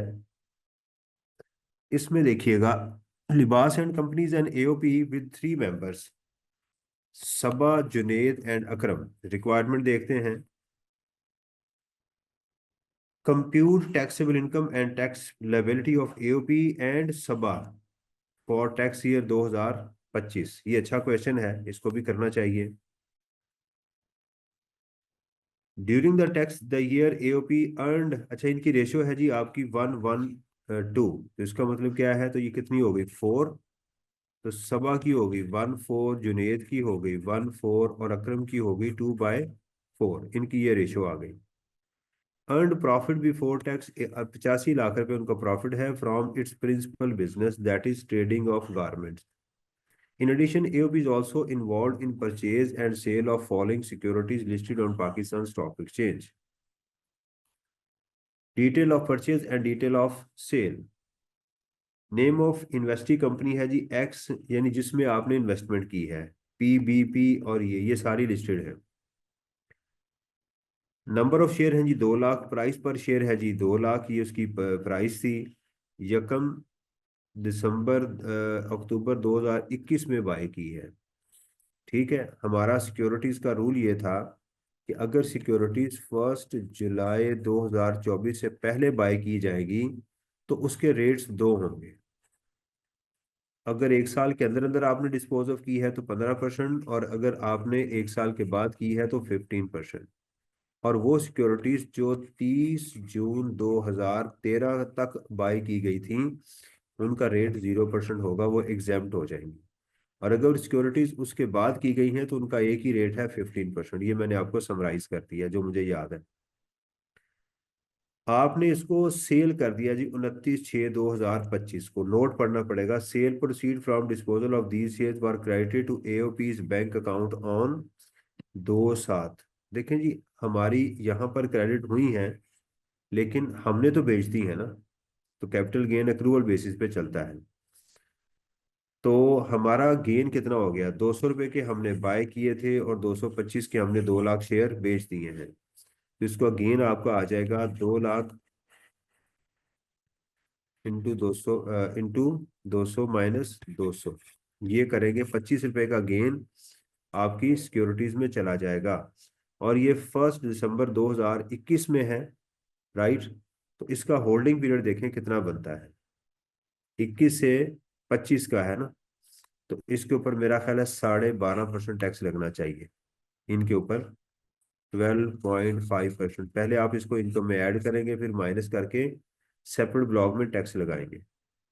PBB, उसमें से आपकी सिक्योरिटीज जो है वो 55,000 आपने बाई की हैं 18/8/2022 को, और कुछ की हैं 10/1/2023 को, और 20/12/2024 को आपने बेच दी हैं 1 लाख सिक्योरिटीज। तो गेन कैसे कैलकुलेट करेंगे, फाइफो के ऊपर देखें कॉस्ट कैसे आएगी, फर्स्ट इन फर्स्ट आउट। पहले 55,000, ठीक है, उसको लेंगे और यहां से भी 55,000 लेके उसका गेन आप कैलकुलेट कर लेंगे। ठीक है, समझ आ रही है, 55,000 और यहां से भी 55,000, तो उसमें आपको गेन कितना आएगा 55,000 में से 180 माइनस 145 मल्टीप्लाइड बाय 55,000। ये कीजिएगा, ना समझ आई फिर मैं करवा दूंगा। दूसरी है जी हमारी बाकी के बच गई 1 लाख में से 45,000, तो वो है हमारी 150 पे, उसका गेन कैसे कैलकुलेट करेंगे, 180 माइनस 150 इंटू 45,000। तो ये हमारे दो गेन इसके अंदर वो आ जाएंगे अलग अलग। फाइफो पे चल रहा है ना, फर्स्ट इन फर्स्ट आउट पे। 15/2/2025 को सिक्योरिटीज बाय, अच्छा इनका भी होल्डिंग पीरियड जो है जी वो 1 साल से ज्यादा ही है, लिहाजा इनके ऊपर भी हमें 12.5% ही लगेगा। सोल्यूशन भी देख लेते हैं। ये जो 15/2 को बाय की गई हैं ये वाली सिक्योरिटीज है, ठीक है, 30 जून यकम जुलाई 2024 के बाद वाली है। ये हमने प्राइस थी जी हमारी 86, बेची है 78 में, इसमें हो गया हमें लॉस। तो आपका जो लॉस है वो दूसरी सिक्योरिटीज में एडजस्ट हो सकता है, सिक्योरिटीज का लॉस सिक्योरिटीज में एडजस्ट हो सकता है।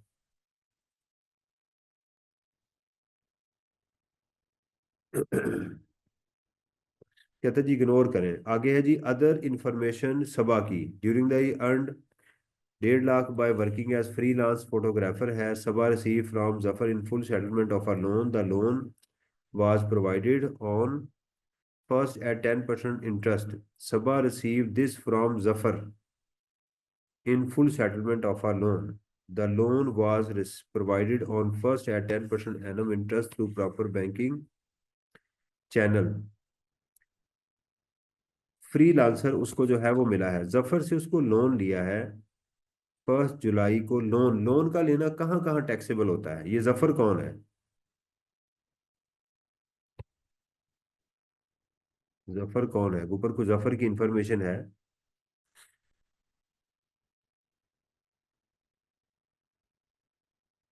जफर कोई भी हो सकता है, पता नहीं अब कौन है Zafar. The loan was provided on 1 April 2024 at 10% per annum interest through proper banking channel.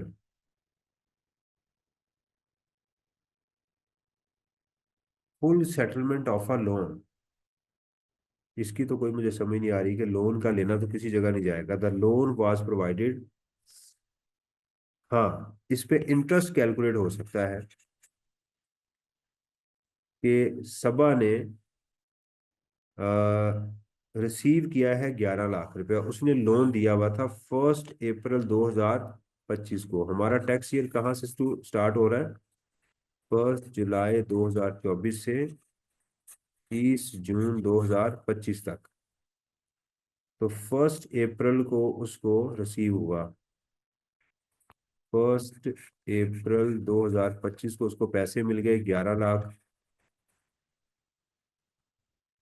उसने लोन दिया था 1 अप्रैल 2024 को। यहाँ उसने लोन दिया था 10% इंटरेस्ट के ऊपर 1 अप्रैल 2024 को। तो अप्रैल, मई और जून, हमारा लोन कितना आ गया था इसमें? जून जुलाई, 3 माह ये निकाल दें तो 3 माह का था, तो 11 लाख इंटू 10% इंटू 9/12। तो ये उसका इंटरेस्ट जो है वो इनकम फ्रॉम अदर सोर्सेज में चला जाएगा। ठीक है जी, तो ये था। इसका सोल्यूशन देख लेते हैं। सोल्यूशन मैं इसलिए देख रहा हूँ ताकि हम इसको जरा देख लें कि कोई जो कैलकुलेशंस होनी है उसमें कोई गलती ना हो। लिबास एंड कंपनी है जी, बिजनेस इनकम उसकी 85 लाख रुपया है। एक्स के है, सेल प्रोसीड है जी हमारी 2 लाख की, 225 की, और कॉस्ट है उसकी 2 लाख की। तो बिल्कुल ये हमने कर लिया। आप, मैंने बताया ऐसे भी कर सकते हैं कि 2 लाख को लिख के मल्टीप्लाई कर दे 225 माइनस 200।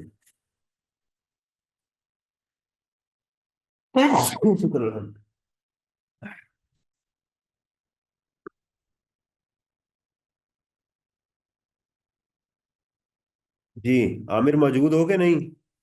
गेम खेल रहे हो? सर बैठा हूँ बैठा हूँ। क्या बात है। फिर उसके बाद था जी बीबी पीबीबी लिमिटेड वर्किंग। फाइफो बेसिस पे हमने करनी थी, 1 लाख शेयर्स बेचे थे। तो वही मैंने आपको बता दिया कि 55,000 शेयर्स।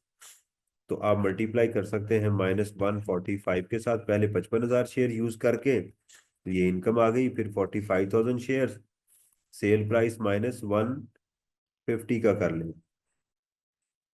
फिर ये आ गई।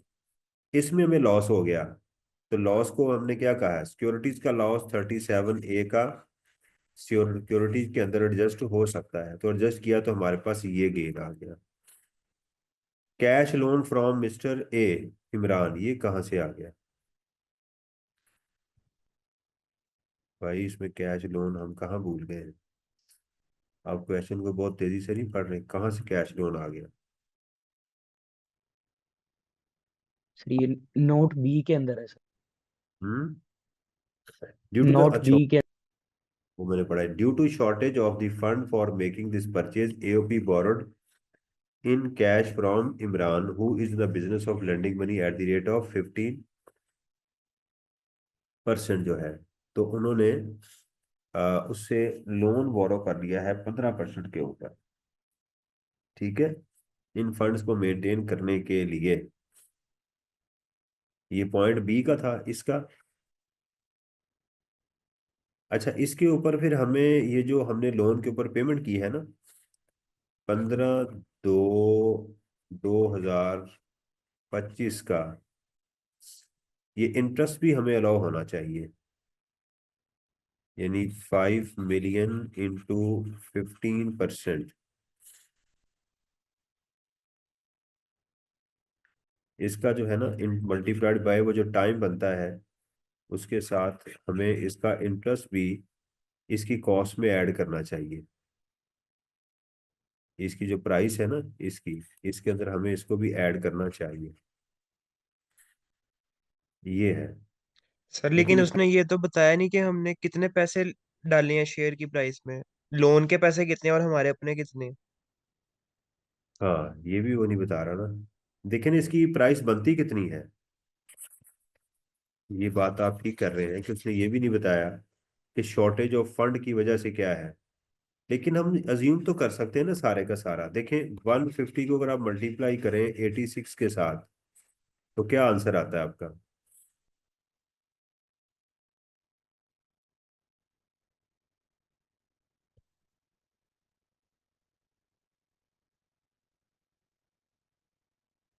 सर ये आता है 12.9 मिलियन। 12.9 मिलियन ये आता है ना। तो हमें 12.9 मिलियन इंटू 15% सारा ही अज्यूम कर लेना हम उसके अंदर। सर 12.9 मिलियन है, ये 1.29 मिलियन लिख दिया। 12.9 मिलियन है। हाँ जी। अच्छा,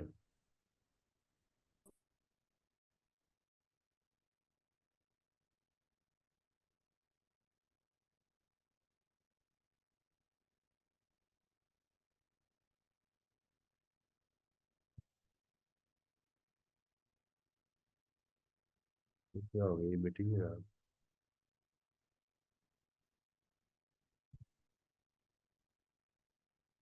12.9 मिलियन, 12.9 मिलियन है तो फिर पूरे का आ जाएगा ना इसका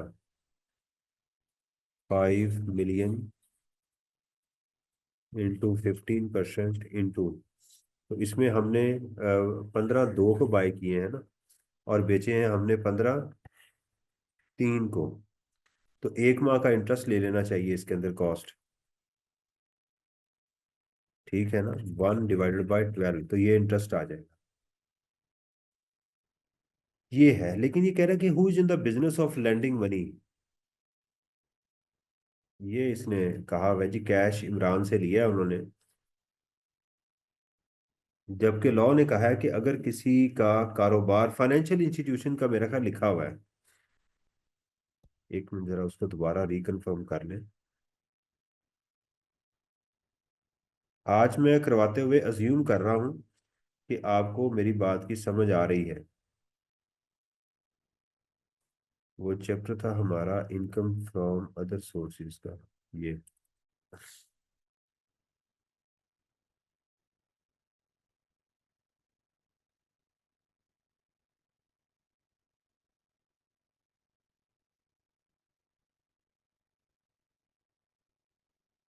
हाँ, ये देखिएगा, any amount received as a loan, advance, deposit for insurance or gift by a person for not being a banking company or financial institution। हाँ, ये इमरान तो फाइनेंशियल इंस्टीट्यूशन नहीं है ना,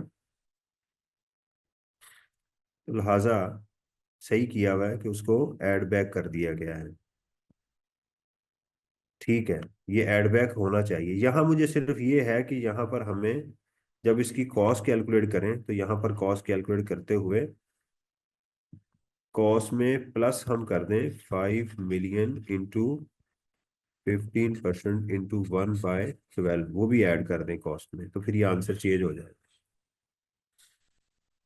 cash loan from mister Imran वो ऐड कर दिया हमने, less capital gain as a separate block of income, हमारे पास वो आ गया 7.7। वो जो पहले अमाउंट ऐड की थी, ये हमने पहले ऐड की थी सेपरेट ब्लॉक ऑफ इनकम और बाद में लेस कर दी।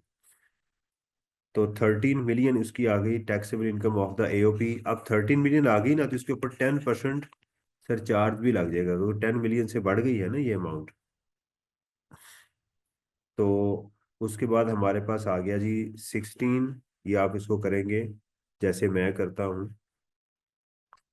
16,10,000 plus 45% of the amount 13.5 million minus 5.6 million, तो आपकी ये अमाउंट आ जाएगी। तो प्लस इसका 10% आप जो है उसी टैक्स लाइबिलिटी का 5165, उसका 10% ये भी ऐड कर देंगे तो हमारे पास ये उसकी टैक्सेबल इनकम आ जाएगी। अच्छा, आपने एग्जाम के अंदर ये वाली डिविजिबल इनकम लेनी है एज पर आई कैप, ठीक है, ये नहीं आपने लेनी, बस ये टैक्स आ गया इसका। तो टैक्स लाइबिलिटी आ गई उसकी, ये वाली इनकम आ गई। टैक्स ऑन कैपिटल गेन 12.5% मैंने आपको बताया था, वो ऐड करेंगे तो टैक्स एओपी का ये आ गया। टैक्सेबल इनकम ऑफ सबा आ गई, उसकी 15 लाख रुपया था, ठीक है। इंटरेस्ट इनकम उसकी सबा के पास थी, वो मैंने आपको बताया था कि आप उसको कर लेंगे अच्छा, इसमें ऐड था, वो भी आ गई उसकी।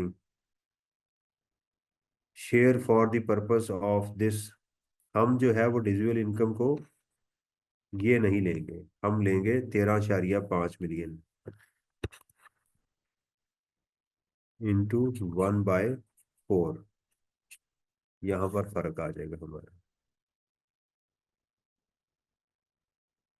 अच्छा, आपको पता है कि ये इंटरेस्ट इनकम यहाँ खालिद साहब ने क्यों एनटीआर में ली हुई है, जबकि इंटरेस्ट इनकम तो जाती है उसमें एफटीआर में, ठीक है। क्योंकि आगे जो बंदा है वो विद होल्डिंग एजेंट नहीं है।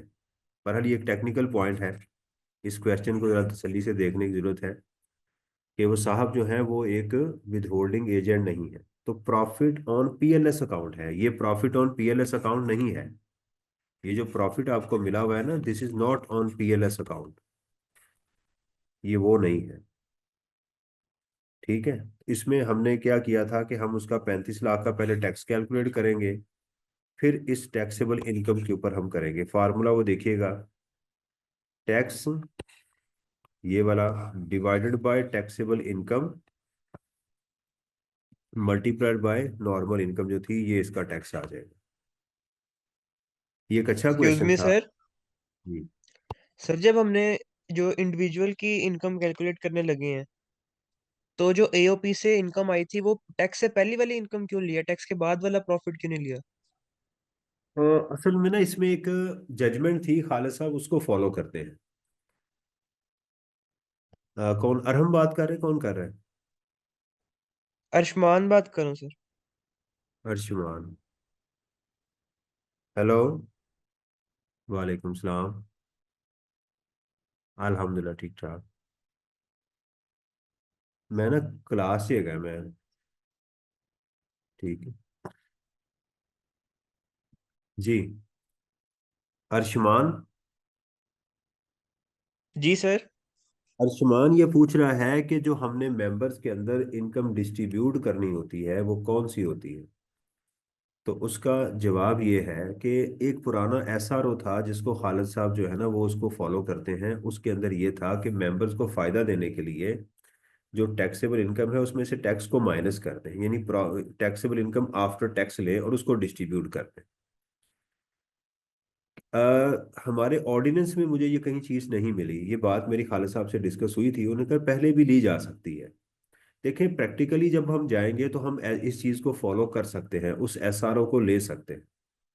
लेकिन फिलहाल एग्जामिनर अपने सॉल्यूशंस के अंदर और आई कैप की किताब के अंदर जो लिखा हुआ है वो ये है कि वो जो टैक्सेबल इनकम आएगी ना after separate block of income, आप उसको कैलकुलेट करेंगे। Taxable income after before after separate block of income, ज़कात वगैरह को सबको माइनस करके उस इनकम को आप मेंबर्स में डिस्ट्रीब्यूट करते हैं।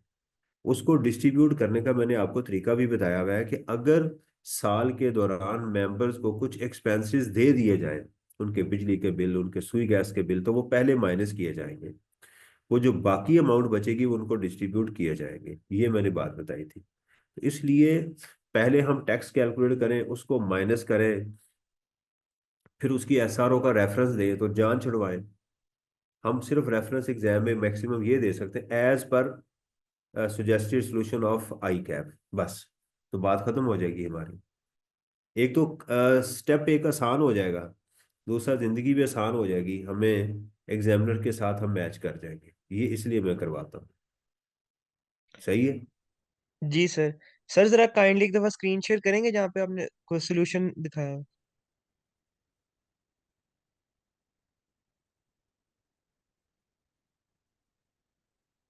ये है। अच्छा सर, अगर हम एओपी की जब टैक्स लायबिलिटी कैलकुलेट कर रहे हैं और जब उसकी इनकम को इंडिविजुअल में ऐड कर रहे हैं, तो हम टैक्स नहीं उसको काट रहे, हम एज इट इज उसमें ऐड कर रहे हैं। तो क्या आप। जब हम सबा की टैक्स लायबिलिटी कैलकुलेट करेंगे हाँ तो जी। हम एओपी का शेयर डाल के पहले एओपी के इंक्लूड करते हुए हम उसकी टैक्स लायबिलिटी निकालेंगे, जी जी बिल्कुल ऐसे ही है। फिर उसकी परसेंटेज लगा के दोबारा जो प्रीवियस वाली इनकम थी एओपी की ऐड करने से पहले वाले पे हम वो रेट लगा देंगे? जी जी बिल्कुल ऐसे ही है। सर देख। लेकिन फिर इस केस में जो एओपी की इनकम है उसके ऊपर तो टैक्स लगेगा ही नहीं इधर इस कंप्यूटेशन में, मतलब वो तो एग्जाम्प्ट हो जाएगी एक तरह से। नहीं बेटा, हाँ एग्जाम्प्ट ही होती है ना। आप सही कह रहे हैं, यही मैंने कॉन्सेप्ट दिया हुआ है कि एओपी की इनकम बेटा होती एग्जाम्प्ट है। सर लेकिन फिर उसके ऊपर ना एओपी में टैक्स लगा है ना इधर टैक्स लगा है। क्यों नहीं एओपी को टैक्स लगा, ये देखे ना। एओपी की इनकम कितनी थी, 13.5 मिलियन। तो उस पे हम जी ये सर। टैक्स है ना, एओपी टैक्स दे रही है ये वाला। प्लस अपनी वो जो सेपरेट ब्लॉक ऑफ इनकम है उसको भी हमने ऐड किया। तो एओपी तो बेटा आप देखें अपनी अच्छा खासा 65 लाख रुपए टैक्स दे रही है अपनी उस इनकम के ऊपर, एओपी क्यों नहीं दे रही। ठीक है सर। एओपी तो बेटा टैक्स दे रही है इस इनकम के ऊपर। उसका नॉर्मल टैक्स ये बन रहा है और सेपरेट ब्लॉक का ये टैक्स ऐड करने के बाद ये आ रहा है। सभा के साथ ये होगा कि हम यहाँ पर अपने लिए 13.5 मिलियन का हम 1/4 लेंगे और उसकी इनकम में ऐड कर देंगे। असल में सभा की टैक्सेबल इनकम ये वाली है, ये इनकम उसकी एग्जेम्प्ट है। अब हमारा आंसर जाहिर बात है चेंज होगा, ये उसकी क्या है, एग्जेम्प्ट इनकम है ये वाली। लेकिन शेयर फ्रॉम एओपी है एग्जेम्प्ट, लेकिन हम ऐड करते हैं, फिर इस पे टैक्स कैलकुलेट करते हैं, इसका टैक्स आ गया ये वाला। अब हम क्या करेंगे, हम असल में टैक्स हमें इसी पे ही लेना है, लेकिन हम करेंगे क्या, tax including share from AOP, taxable income including share from AOP, और मल्टीप्लाई करेंगे कि हमारी नॉर्मल जो टैक्सेबल इनकम है विदाउट शेयर फ्रॉम एओपी। ठीक है, तो यहां पर आपको वही फॉर्मूला नजर आ रहा है कि टैक्स ये वाली अमाउंट नजर आ रही है डिवाइडेड बाय टैक्सेबल इनकम, तो एवरेज टैक्स आ गया। तो असल में यही अमाउंट है जिसपे आप टैक्स देने जा रहे हैं, ये देखें। लेकिन जाहिर बात है कि स्लैब रेट बहुत चेंज हो जाता है ना उसकी वजह से, वो किसी बड़ी स्लैब में फॉल कर जाता है, ये देखिए। ठीक है सर। ठीक है, तो दो कंफ्यूजन आपकी मैंने दूर की हैं कि एक तो आपने डिविजिबल इनकम नहीं लेनी, डिविजिबल इनकम आपने ये वाली लेनी है बिफोर टैक्स। ठीक है, दूसरा जब शेयर फ्रॉम एओपी आपने फिर पिछला क्वेश्चन किया है, मुझे अब ये शक है कि आपने पिछला क्वेश्चन नहीं किया। पीछे मैंने 2-3 क्वेश्चन शेयर फ्रॉम एओपी के करवाए, बल्कि इससे भी ज्यादा करवाए। सब में एक ही फिलोसफी, यही फिलोसफी चल रही थी, या आपने गौर नहीं किया इस पॉइंट के ऊपर। सर नहीं, मेरा नेट खराब था 2-3 दिन से, ये पिछले नहीं, दिनों वो ये सही सिर्फ करवाया था। महीने का ये टॉपिक चल रहा है, ये तीसरा हफ्ता है जब तक मैं शेयर एओपी को डिस्कस करता जा रहा हूँ। सर तो वो इस, उन्हीं दिनों में मिस हुआ होगा वरना मैंने लेक्चर लिए हैं सारे। जी ठीक है, वेल डन। तो इस क्वेश्चन के अंदर जो हमें जो चीज मिली थी, देखें क्वेश्चन करने के बाद आप देखें कि इस क्वेश्चन में एक तो उसने बिजनेस इनकम दी थी, उसने लोन भी दे दिया, लोन के ऊपर उसने इंटरेस्ट भी दे दिया।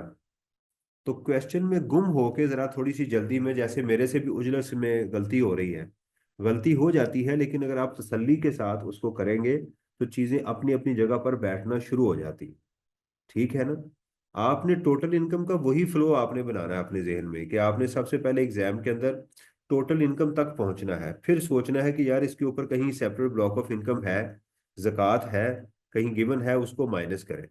फिर आपकी आ जाएगी टैक्सेबल इनकम, फिर उसमें शेयर फ्रॉम एओपी अगर मौजूद है तो वो ऐड कर दें, और फिर आप एवरेज टैक्स की तरफ चले जाएं। अगर शेयर फ्रॉम एओपी नहीं है तो आप एवरेज टैक्स की तरफ नहीं जाएंगे। फिर उसके बाद आप वो उसी तरह सोचेंगे कि फुल टाइम टीचर है, फॉरेन टैक्स क्रेडिट है, डोनेशन है, कोई ऐसी चीज मौजूद है नहीं है तो कंक्लूड करें, फिर आप उसमें सेपरेट ब्लॉक को ऐड करें। ठीक है, इससे पहले आप मिनिमम टैक्स को भी देख सकते हैं। फिर उसमें से आप क्या करेंगे, सारे सेपरेट ब्लॉक को ऐड करने के बाद एडवांस टैक्सेस सारे माइनस करेंगे।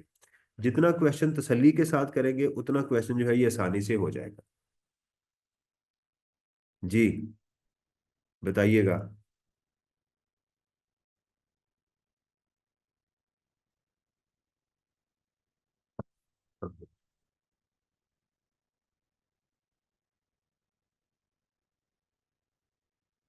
देखें, ये बिजनेस के अंदर वैरायटी है, अगर आप इन चीज़ों को तसल्ली से करेंगे। देखें ना, इसकी नेचर डिफरेंट लग रही है, इसके अंदर उसने मुख्तलिफ प्रोविजंस को चेक किया है। सितंबर 2020 का क्वेश्चन है। अब अगर मेज का आ जाए, ये मेरा ख्याल मेज का मैंने कर लिया हुआ है, एम मिस्टर ए एंड जी, ये कर लिया था ना 2019 का।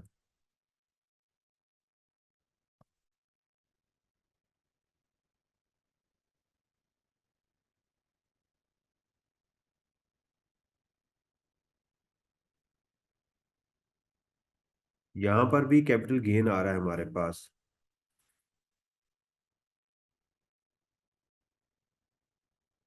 दिस वन, सलीम वाला भी।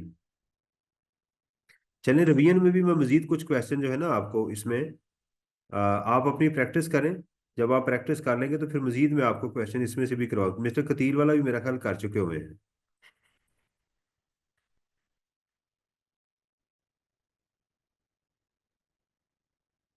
ये कौन सा था, ये भी आतिफ असलम वाला भी कर चुके हुए हैं। एक क्वेश्चन एक 10 11 पॉइंट, ये वाला, इसमें आपने क्वेश्चन पूछा था स्पेकुलेशन का।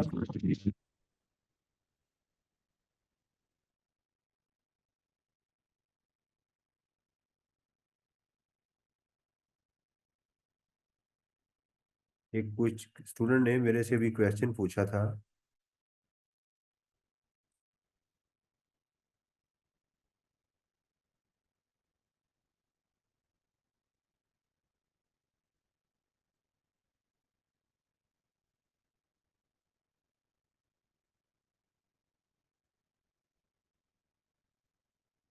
जी,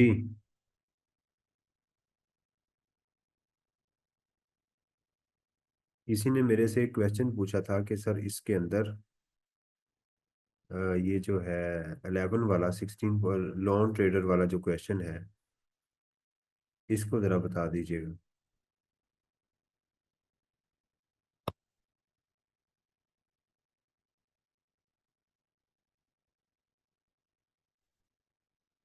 अच्छा जी, इसके अंदर इन्होंने ट्रेडिंग और उसकी अपोर्शनमेंट का कोई बात की है। इस क्वेश्चन को देखते हैं कि इसमें क्या था।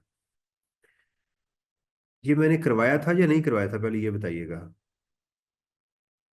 हो गया है सर, 16.11 से ऑनवर्ड अब सब हो गए हैं। अच्छा चले, मैं इसका सोल्यूशन फिर देख लेता हूँ। 16.11 का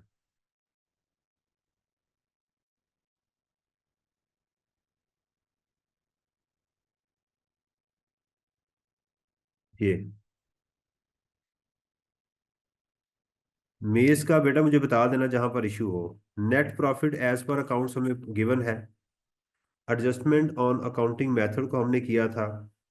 क्लोजिंग स्टॉक का ये तरीकेकार हम कर चुके हैं कि आपने जो प्राइम कॉस्ट जो है आपकी, वो इनकम ट्रीट की जाती है ना।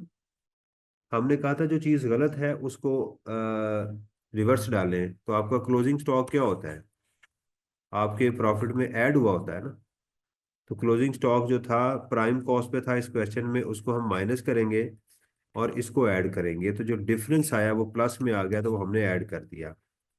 Cost of machinery charge in the account, तो कैपिटल एक्सपेंडिचर था वो भी हमने ऐड बैक कर दिया। सैलरी टू पार्टनर्स वो भी गलत है, ऐड बैक कर दी। अकाउंटिंग सॉफ्टवेयर ये भी कैपिटल एक्सपेंडिचर था, तो हम यहाँ तक आ गए। इनिशियल अलाउंस, फिर हमने कहा डिप्रिसिएशन और इनिशियल अलाउंस, मशीनरी के ऊपर इनिशियल अलाउंस जो था उसको हमने क्या किया, माइनस किया इनिशियल अलाउंस। टैक्स डिप्रिसिएशन हमने मशीनरी पे चार्ज की। उसके बाद सॉफ्टवेयर की अमोर्टाइजेशन की। इंटरेस्ट इनकम हमने उसमें कहीं दी होगी कि ऐड है, तो वो भी हमने क्या कर दी, इसमें से लेस कर दी। तो इस अमाउंट को लेस करने के बाद हमारे पास बिजनेस इनकम आ गई, दिस वन। इसमें बेटा स्पेकुलेटिव इनकम कहाँ पर है, मुझे नजर नहीं अब आ रही।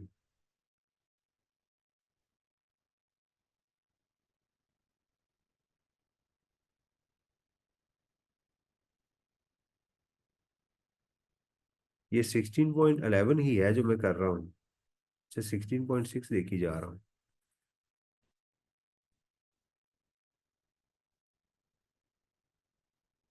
16.11 बार वाला, ये लॉन ट्रेडर का। इसके अंदर हमारे पास जी क्वेश्चन 16.11, ये मेरे पास गलत क्यों आ रहा है, यहाँ कुछ और आ रहा है। अच्छा, क्वेश्चन ठीक देख रहा हूँ, उधर मैं गलत देख रहा हूँ। Lone trader, a sole proprietor, is engaged in the business of buying and selling of maize and wheat in bulk. Following information is extracted from LT's record for the year ending 31. Wheat sold to food companies in Punjab amounting rupees 13 million. The sale was made after allowing discount of 680 to some of the new customer. The gross profit margin is 25% on gross sale. ये gross profit margin बजाय उसने कि आपको gross profit देता, उसने आपको ratio दे दी है ताकि आप खुद उससे ग्रॉस प्रॉफिट पर पहुंच जाएं। LT paid 6 lakh to a research institution for the development of a formula which is likely to improve the quality of wheat it purchases from the growers। Research institution को उन्होंने कहा कि एक formula जो है वो दिया है। ठीक है, अब इसको देखना पड़ेगा कि ये जो फार्मूला है वो क्या होगा। अगर तो हम इसको इनटेंजिबल लें फार्मूले को, तो ये हमारा क्या बन जाएगा, सेक्शन 24 के अंदर कैपिटल एक्सपेंडिचर बन जाएगा, तो फिर हम इसकी अमोर्टाइजेशन लेंगे। ठीक है, दूसरा ये है कि हम इसको रिसर्च एक्सपेंडिचर भी ले सकते हैं। ठीक है, ये दोनों तरफ रुझान जा सकता है कि अगर तो ये रिसर्च एक्सपेंडिचर है, हमने रिसर्च के लिए ऊपर जो किए हुए हैं उसकी लाइफ उसने कुछ नहीं बताई, तो हम इसको डायरेक्ट माइनस भी कर सकते हैं दोनों सूरतों में कि ये हमारा बिजनेस का रिसर्च एक्सपेंडिचर है। In August, LT signed a future contract with Mubarak Enterprises for the purchase of 500 metric tons of maize at rupees 15,000 per metric ton. The delivery was expected to be made in October. ME also agreed to repurchase the entire lot at a price prevailing on that day. अब इसके अंदर उसने जो उससे 500 ton की थी 15,800। अच्छा, नीचे आते हैं। In October the price of maize was raise to this per metric ton and LT sold the entire lot to ME without taking the delivery. तो ये हमारी कहाँ चला गया, स्पेकुलेशन के अंदर सेक्शन 19 में चला गया। तो हमें गेन कितना हुआ, 18,240 माइनस 15,800 मल्टीप्लाइड बाय हमारे पास आ गया जी 500। तो ये हमारा स्पेकुलेशन के अंदर चला गया। LT incurred expenditure in respect of the above future contract, ये तीनों फ्यूचर कॉन्ट्रैक्ट की आ गई। Admin selling and distribution expenses amounting rupees 25 lakh. These include a penalty of 45,000 which was imposed due to the late payment of sale on। तो हमारे admin expenses कितने आ गए, 25 lakh minus 45,000। ये तो आपने सेल्स टैक्स की वायोलेशन की है, तो ये आ जाएगा 24,55,000 रुपया। ये आपके एडमिन एक्सपेंसेस आ गए। अब ये क्वेश्चन और भी मैंने बेटा करवाया जिसके अंदर कि हमने इसको अपोर्शनमेंट की थी। तो अब इसकी जो नॉर्मल सेल होती है हम, ठीक है, नेट सेल के ऊपर इसकी जो सेल है स्पेकुलेशन की और सेक्शन 18 की जो सेल है उसकी रेशो के मुताबिक इसको हमें अपोर्शन करना चाहिए। ठीक है, अब इसको देखते हैं। 13 मिलियन है जी हमारे पास नॉर्मल बिजनेस, स्पेकुलेशन का है हमारे पास। इसको जरा कैलकुलेट कीजिएगा, मेरे पास कैलकुलेटर, मैं ये मोबाइल ही निकाल लेते हैं। ग्रॉस सेल हमारी उसकी कितनी थी? 18,240, 18,240 दरबे 500, तो ये उसकी आ गई 18,240 इंटू 500, तो ये हमारे स्पेकुलेशन की आ गई, ये इसकी आ गई। अच्छा जी, ग्रॉस प्रॉफिट उसके बाद कहता है जी हमारे पास gross profit of 25% of the sale, 3 4। तो इसका अगर ग्रॉस प्रॉफिट मार्जिन उसने लिया है तो उसका ग्रॉस प्रॉफिट कितना आ गया? इसका 25% ये आ गया। डायरेक्ट रिसर्च एक्सपेंडिचर उसने सेक्शन 26 के अंदर इसको भी माइनस कर दिया, और इसके भी डायरेक्ट एक्सपेंडिचर्स माइनस कर दिए, इसका ग्रॉस प्रॉफिट भी उसने ले लिया। अलग अलग भी आप कर सकते हैं। कॉमन एक्सपेंडिचर 24 आ गए। इसकी अपोर्शनमेंट आप पूछ रही हैं। आप जरा देखिएगा कि इसकी जो सेल है, इन दोनों को अगर आप ऐड करें तो बनती है हमारे पास 9120 प्लस 13,680, ये बन जाती है हमारे पास सेल 22, ये लिखा हुआ है यहाँ पे। तो अगर इसको इस पे डिवाइड करेंगे तो कितने परसेंट आंसर आता है? 9120 डिवाइडेड बाय 22,800, तो 40% हमारा इसकी सेल है और 60% इसकी सेल है, तो इसका 40% इधर जाना चाहिए। 2455,000 इंटू 0.4, तो ठीक है बेटा, ये देखें इसका 40% इस अमाउंट का इधर आ गया, और इसका 60% जो था वो इधर आ गया हुआ। और ब्रॉड फॉरवर्ड लॉसेस को हमने माइनस किया इसके और इसके भी, तो ये इसका गेन आ गया।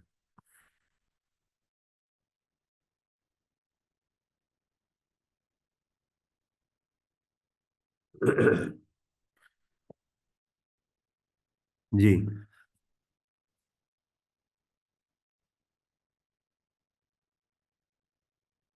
जी, वेल डन।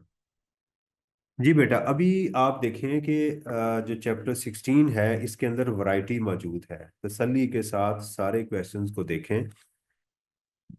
आपके पास जहां कोई इशू हो आप मेरे से वो बात करें, मैं आपको उसका रिप्लाई करूंगा। ठीक है ना? तो आज हम इसको कंक्लूड कर रहे हैं। इसके अलावा कोई और इशू हो तो मेरे से डिस्कस कर लें। वेल स्टेटमेंट हमने पढ़ ली, हमने जो है वो सेक्शन वाइज नोट्स को हमने डिस्कस कर लिया, सैलरी को डिस्कस कर लिया, इनकम फ्रॉम प्रॉपर्टी को डिस्कस कर लिया। अब आपने करना क्या है कि पहले बिजनेस का एरिया, स्टूडेंट मेरे से पूछते हैं सर हम इसको कैसे करें, तैयारी कैसे करें। सबसे पहले आप इसी एरिया को, पहले बिजनेस को कर लें। बिजनेस को कवर करने के बाद फिर आप चले जाएं वापसी के ऊपर, वन बाय वन चलते जाएं। आप उसके बाद capital income from other sources को करें, कैपिटल गेन को करें, इनकम फ्रॉम प्रॉपर्टी को करें, सैलरी को करें, चैप्टर 1 पे चले जाएं। यानी पहले आप इस तरह से आए थे ना, अब आपकी इंटेंसिटी वापस को इस तरह से होनी चाहिए, ताकि, क्योंकि स्टूडेंट की आदत होती है कि जब वो नया टॉपिक पढ़ता है उस पर जोर ज्यादा लगाता है, जो जो सफर तय होता है ना वो थकता जाता है। तो आहिस्ता आहिस्ता उसकी इंटेंसिटी कम होती है, पैनिक नहीं होना। अल्हम्दुलिल्लाह सफिशिएंट टाइम हमारे पास मौजूद है। अब बिजनेस से वापस चले, बिजनेस से लॉसेस की तरफ चलते चलते दोबारा सैलरी तक चले जाएं। तो आपका पहले यहाँ से सफर ऐसे गया, थोड़ा सा तेज हुआ, फिर अब वापस जाएंगे तो यहाँ अब स्लो होगा, आगे जाके तेज होगा। इस तरह से चीजें समरीज में आपको दे चुका हुआ हूँ, उसको जाके उसको देखें, उसको कंक्लूड करें। ठीक है? फिर इंशाल्लाह ताला हम जब जाएंगे उसमें अपने रिवीजन के अंदर, तो रिवीजन के अंदर फिर मैं ओवरऑल चैप्टर वाइज आपसे डिस्कस करनी शुरू करूंगा। चैप्टर नंबर 1 में हमने ये डिस्कस किया, चैप्टर 2 3 4 5 हम उसको डिस्कस करते जाएंगे, और साथ साथ उसकी जो पेपर्स की इंटेंसिटी है उसको देखते जाएंगे, ताकि फिर आपके जो भी क्वेश्चंस होंगे इन दिनों में वो हम एड्रेस करें। ठीक है जी? अगर इसके अलावा कोई क्वेश्चन है तो मुझे बता दें, या फिर अगर मुझे इजाज़त दें, जैसे आप मुनासिब समझते हैं।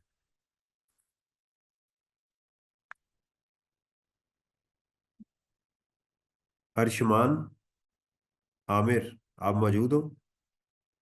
जी सर। जी। अर्शमान, अब आपका कोई लेवल ऑफ सेटिस्फेक्शन को ठीक हुआ है? जी सही? सर। ओके जी, मैं यस हूँ। जी जी सर बिल्कुल। मेरा ख्याल है आपने ज्वाइन भी लेट किया था, जो मुझे याद पड़ता है। जी सर, मैं पहले आया था फिर बीच में चला गया, आप दोबारा ज्वाइन किया था। नहीं, आपने स्टार्ट से नहीं मुझे याद पड़ता है ज्वाइन किया हुआ, दरमियान में कहीं ज्वाइन किया था आपने। नहीं सर, 8:30 बजे आ गया था मैं। और एग्जैक्ट नहीं, 8:30 बजे। मैं ये कह रहा हूँ कि आपने मेरे बैच को शुरू से नहीं स्टार्ट किया हुआ, कहीं मुझे अच्छा लगता है। अच्छा, बैच की बात है। हाँ जी सर, दिसंबर में आया था मैं सर। हाँ, वही मैं कह रहा हूँ ना कि आप लेट आए थे, तो आपको लेट आने से कोई फर्क तो नहीं पड़ा। नहीं नहीं सर, अल्हम्दुलिल्लाह कवर कर लिया था मैंने। सारा वो भी कवर हो गया है और आगे भी आपने ठीक कर लिया है। जी सर। कॉन्सेप्ट की क्लैरिटी हाँ जी सर, अल्हम्दुलिल्लाह सारा क्लियर है। सारा क्लियर है। आप अनसीन क्वेश्चंस को देख के आप थ्योरी में कैसे हो? सर थ्योरी भी ठीक है, मैंने सेल्स टैक्स को तो अच्छा पक्का कर लिया है। और अभी इनका असेसमेंट और अपील तैयार कर रहा हूँ। रिटर्न असेसमेंट और अपील, जी बिल्कुल ठीक है। इसमें से 10 नंबर इसके बगैर तो, क्योंकि 3 चैप्टर आई के आपने अपनी किताब में दिए हुए, इसमें इसके बगैर तो वो पेपर नहीं बनाएगा। तो इसलिए जी उस सर। जो है ना वो बहुत ज़रूरी है। ठीक है ना? तो अल्लाह का नाम ले। ठीक है, अगर ज़रूरत पड़ी दरमियान में कोई क्वेश्चन हुए तो मुझे बता दीजिएगा, फिर मैं कोई क्लास कर लूँगा। वरना इंशाल्लाह आपको आपके साथ रिवीजन में आपसे मुलाकात होगी। अच्छा सर, एक सवाल था।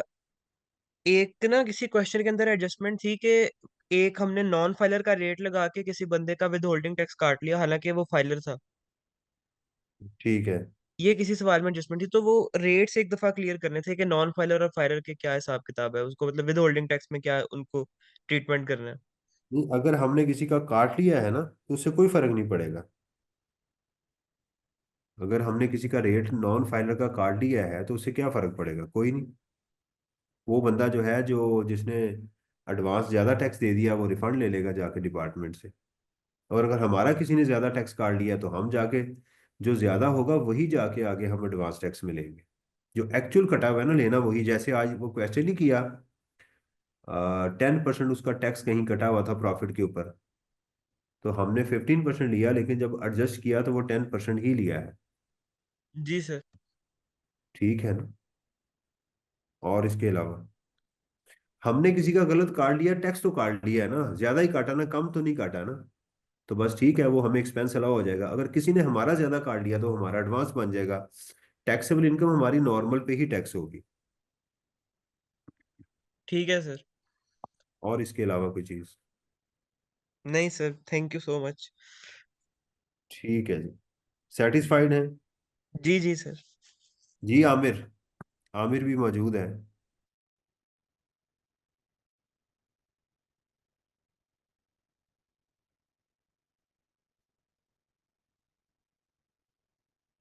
जी लगता है आमिर अभी तक सवाल कर रहा है। ओके जी, अल्लाह ताला आपको खुश रखे। अपनी इसकी प्रैक्टिस करें जिस जो पैटर्न मैंने आपको दिया है, और इंशाल्लाह फिर आपसे रिवीजन में मुलाकात होगी। अस्सलाम वालेकुम रहमतुल्लाहि व बरकातहू। ओके सर, अल्लाह हाफिज।